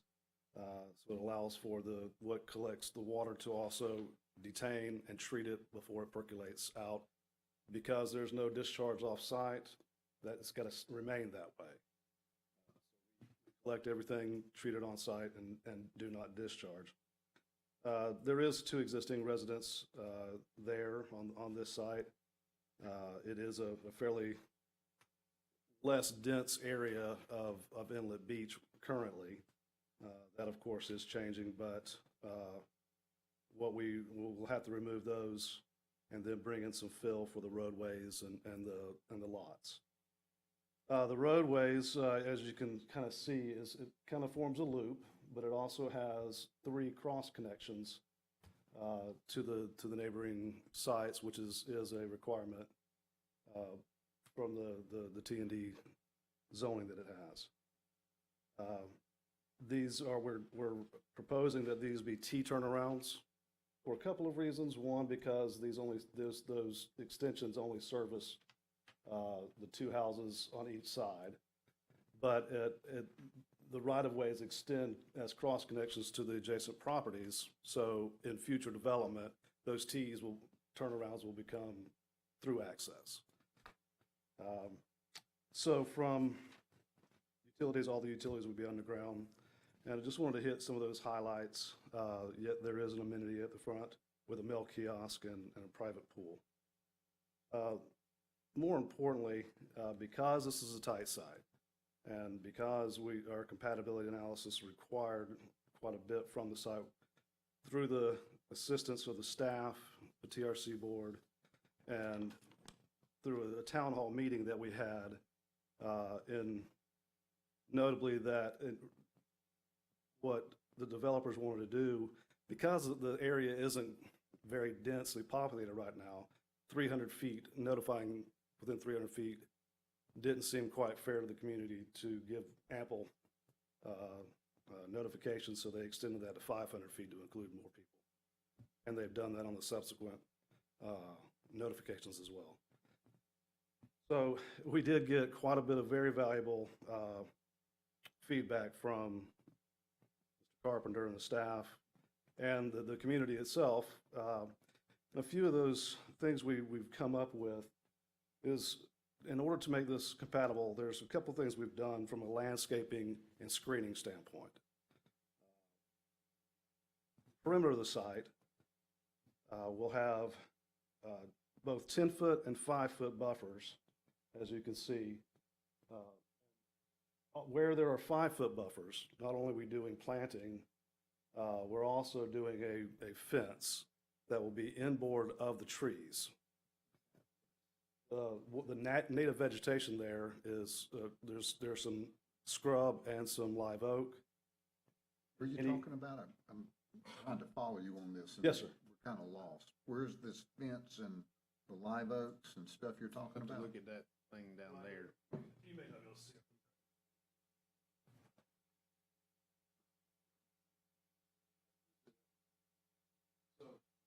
So here, this is the perimeter that trying to straighten because there's less, there's a few houses here and a few houses over here. Okay. So the fence will be on this side, trees will be outside of the fence.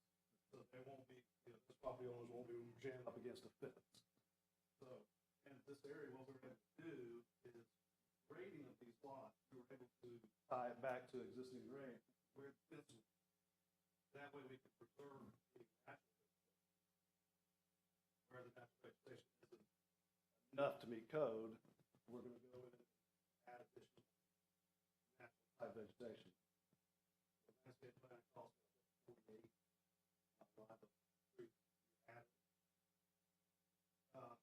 And in this area here, darker, that was actually found to be protected scrub. So that fell into preservation. Now there was more to it, but we're requesting a buyout for a portion of it, leaving the remaining, and you can see how we've kind of modeled those homes to fit smaller lots to allow for the preservation areas. So something else so, you know, there was a couple of other items that came up in TRC, and that had to do with the interior landscaping. One concern was that if you leave landscaping up to the lot owners themselves, you know, that vegetation tends to, one, change over time, and there's no real guarantees that it will remain the way it is. So what we've done, and this was actually brought up in a comment at the town hall meeting we had at Inlet Beach, was having just a single landscape maintenance company maintain the entire site. So the CNRs that are written by the HOA have actually stated that no one will be able to maintain their own site. That one company will do not only the amenity area, the perimeter, but also the interior. They're also even being a little bit more restrictive in that they're not going to be allowed to change out their own plants. They have to go to the board to request anything, and it has to meet the previous standards that were done originally. And that will be done by that one maintenance company. So one thing that does is another compatibility issue is with traffic. And having only one maintenance company, you have one vehicle coming in, maintaining the whole site. You don't have a bunch of different companies pulling their trailers in and having traffic issues and then parking on the side of the road. And this is already a tight area anyway. So that will, I believe, help accommodate that. And we also have we're working closely with the contractor, the site contractor, to coordinate the traffic flow in and out and designate a specific area while they're doing construction to keep all their stuff in the interior of the site.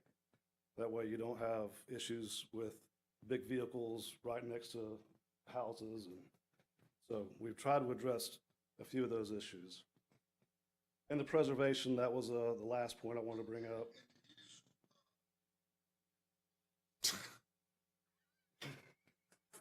That's okay. I thought it was adding to the. Nice to know you're watching our show.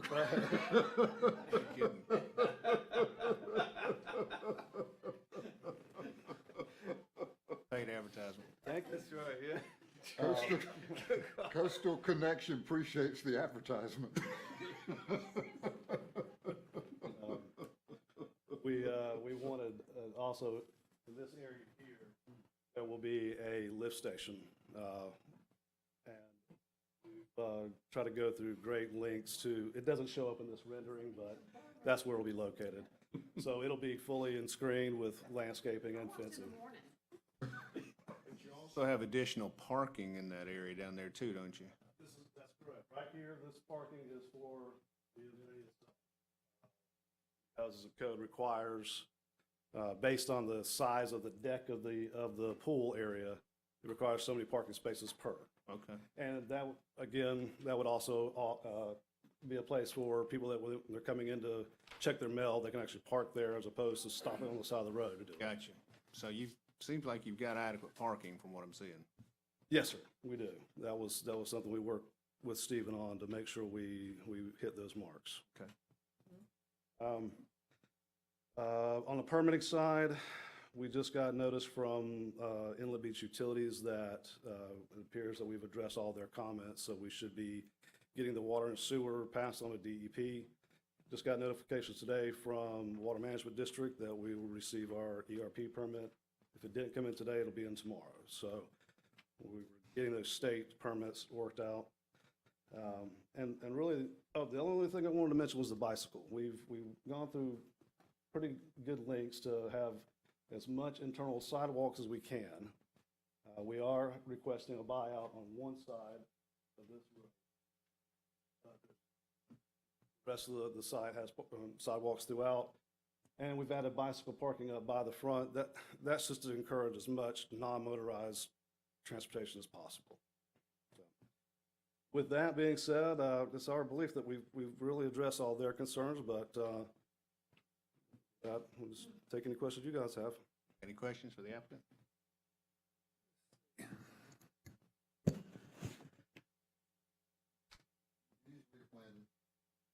Usually when a developer requests a buyout, and we're talking about the plat fees, correct? No, sir. The sidewalks. The sidewalks, is that the part of the plat fees? Okay, so that usually means they never get done, and if they end up getting done, it's usually on the county's dime. So is there a good reason? There won't be any county-owned property in here. There won't be any public access. So there's the perimeter of the property. In fact, we are actually adding sidewalk along Walton County, where we have a driveway connection here. It's an internal sidewalk that they're eliminating. Okay. The only sidewalk, that's correct, thank you. The only one is along this side of this internal one. Is there one on the other side of the road? So see, they've already got one on the other side of the road, so. So the property that you're showing, are the boundaries of it? Yeah, public that's all roads? internal. You have a public road on the south side and a public road on the north side. This is private property on the west, east, south. Maybe. So the only public road is on the north and south end? That is correct. This is turned. Okay. So do those public roads, is there enough setback to allow for sidewalks or bicycle paths? They Is said that- they're putting one in down there. We're putting a sidewalk. So here's Walton Pond Road is gray. Here, that's the edge of that. Gotcha. And along our boundary line, along Walton Pond Road, we're going to add a public sidewalk that extends out our side, our boundary, from boundary line to boundary. Then we're going to extend sidewalks through the site, which would be private. Because it's Right. private road. Just the public part is what I was Okay. asking about. And on the other end, on the top end? On the top end, there's no access, so it's my understanding that sidewalk will be required there. This is an unfinished road, unpaved. Is that what you're paying the plat fee for, the buyout? No, so the buyout will be right here. Okay. That's all the part we were requesting or requiring. And if I could clarify, they are installing the requirement, or the sidewalks that are required on the public streets. They're only asking to buy out a portion of one residential street internal to the project. It's not a sidewalk that we would ever be obligated to install at county expense. Thank you for that clarification. Any other questions? I did see in the information, this is like a sister project to another one in there, isn't it? That is correct. I'm glad you brought that up. I intended to bring it up myself. So again, in order to kind of stay with the theme or the compatibility of that area, you've got Grand Point to your east, and then just a short ways to the west is the Ivy. And the Ivy is being built out by one builder, and VQ has actually already contracted with this builder to build every one of the houses in there. So the style, not just the configuration of the site, that was our portion of it, but the builder has submitted as a part of the package some renderings of the homes that they'll do, which do meet the Inlet Beach facade requirements. So, the types of materials and the look of the structures will be very similar, if not almost identical, to what's going into the Ivy now. In order to keep that synergy with what's, not just with what is there now, that we're trying to achieve that through the landscaping, but for the future, we're trying to do that with the types of homes that are going in this area. No, thank you. Yeah, we got any other questions for the applicant? Okay, thank you. I'm sure there may be some questions after this, so we're going to open up to public comments. Anyone want to speak on this project? Yes, sir.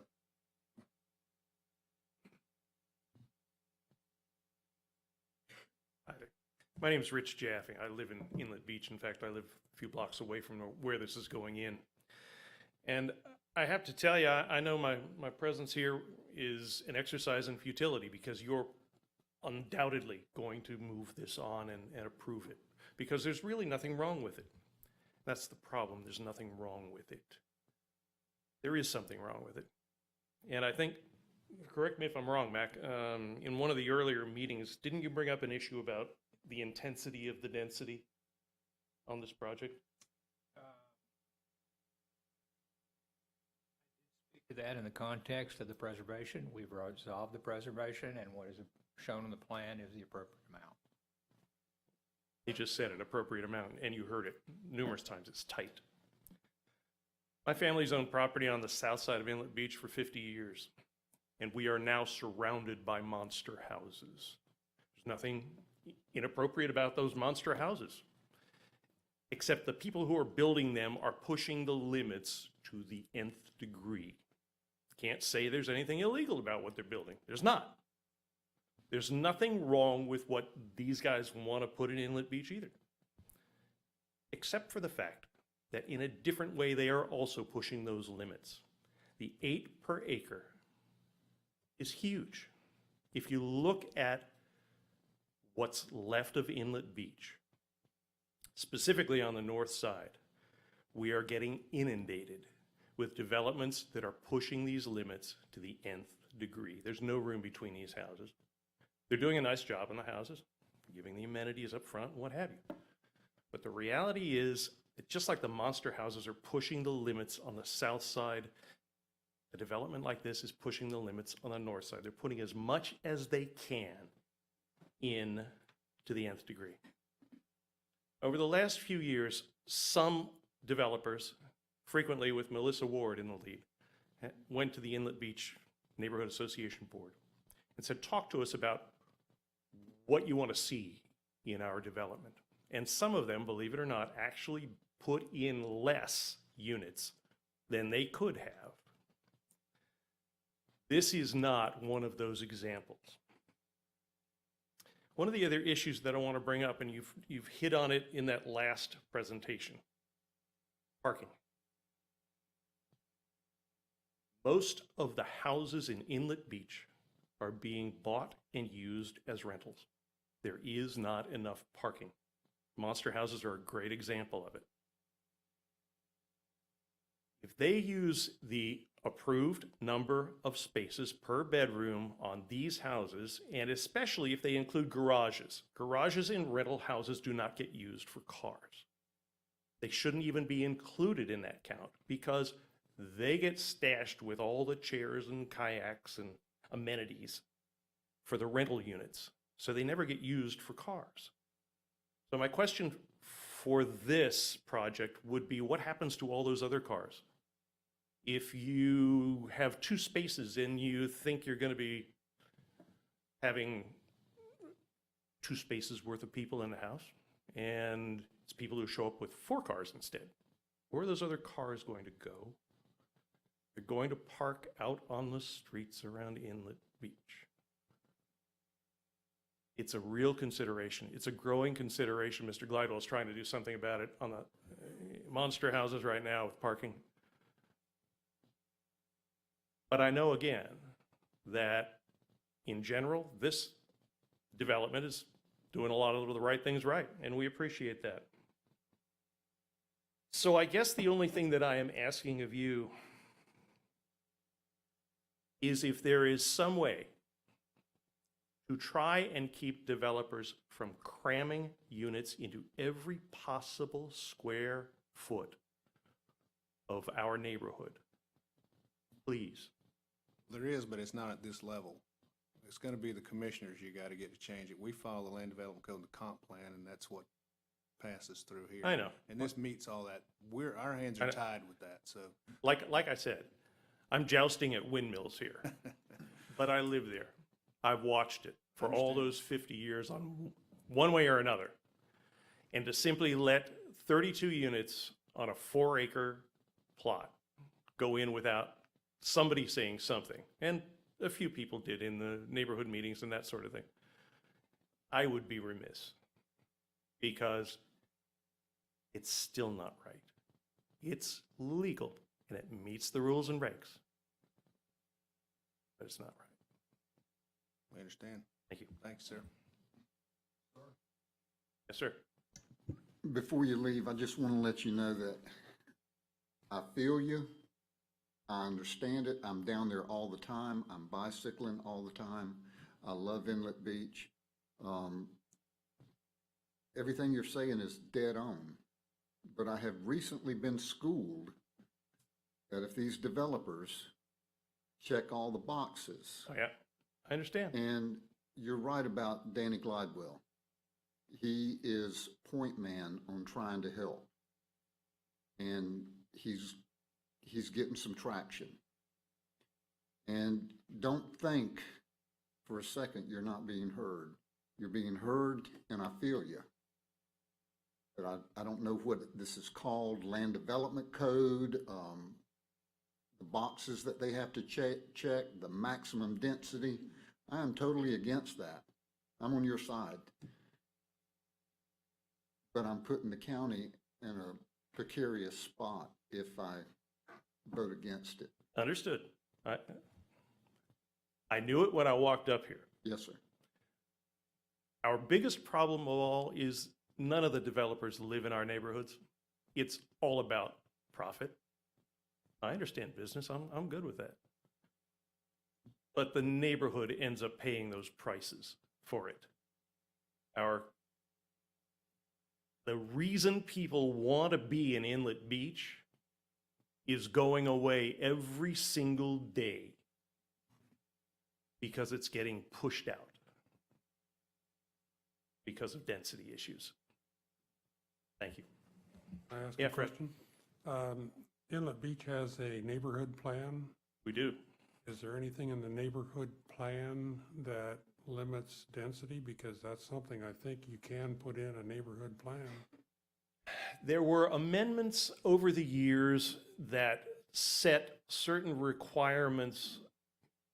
It was based on time. There was a window of opportunity where people could apply to do the 8 per acre. And some people did, some people didn't. This is one of the old lots where they reached out and they did it. So again, it's there. I'm not saying you can do anything about it. The reality of it is it shouldn't be 8 per acre. It is. I know that. I guess what I'm So what is? suggesting is if that's not covered in your neighborhood plan, you can always amend your neighborhood plan. I'm pretty sure that neighborhood plan was probably covered through the planning department, though. Yeah, we've worked with planning extensively over the last few years. I don't think Mac and them gonna let it slide through if it doesn't meet the neighborhood plan. True. Thank you. We got anybody else wants to speak on this? Okay, we'll close public comments. Did you need to comment on anything, rebut anything? I just wanted to say that we do understand where this gentleman's coming from, and people that feel the same way, I'm sure.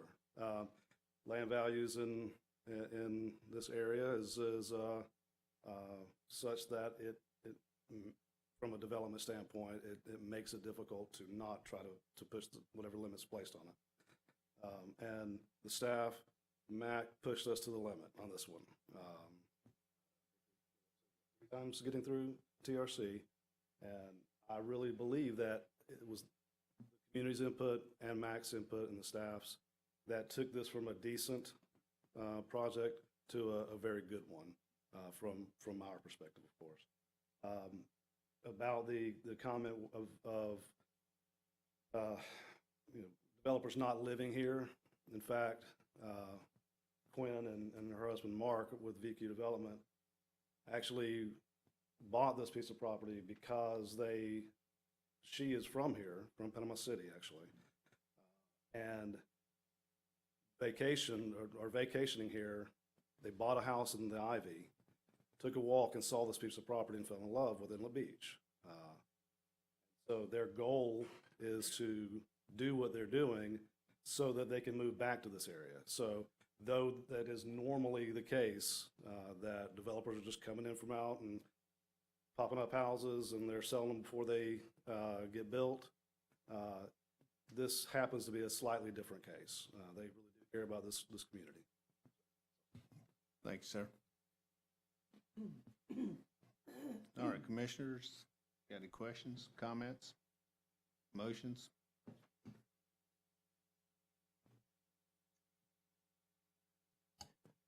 Motion to approve. We have a motion. Do we have a second? We have a motion and a second. We got any further discussion? Seeing none? All in favor, say aye. Aye. Opposed? Motion carries. I think that's it, isn't it, Mac? Sir, Mr. Chairman, that's all we have for you tonight. Thank you very much. Thank you. Thanks, Dad. Get you out in time. That'll be a good project to watch in the future because Oh, we're adjourned, sorry. the market may Over and out?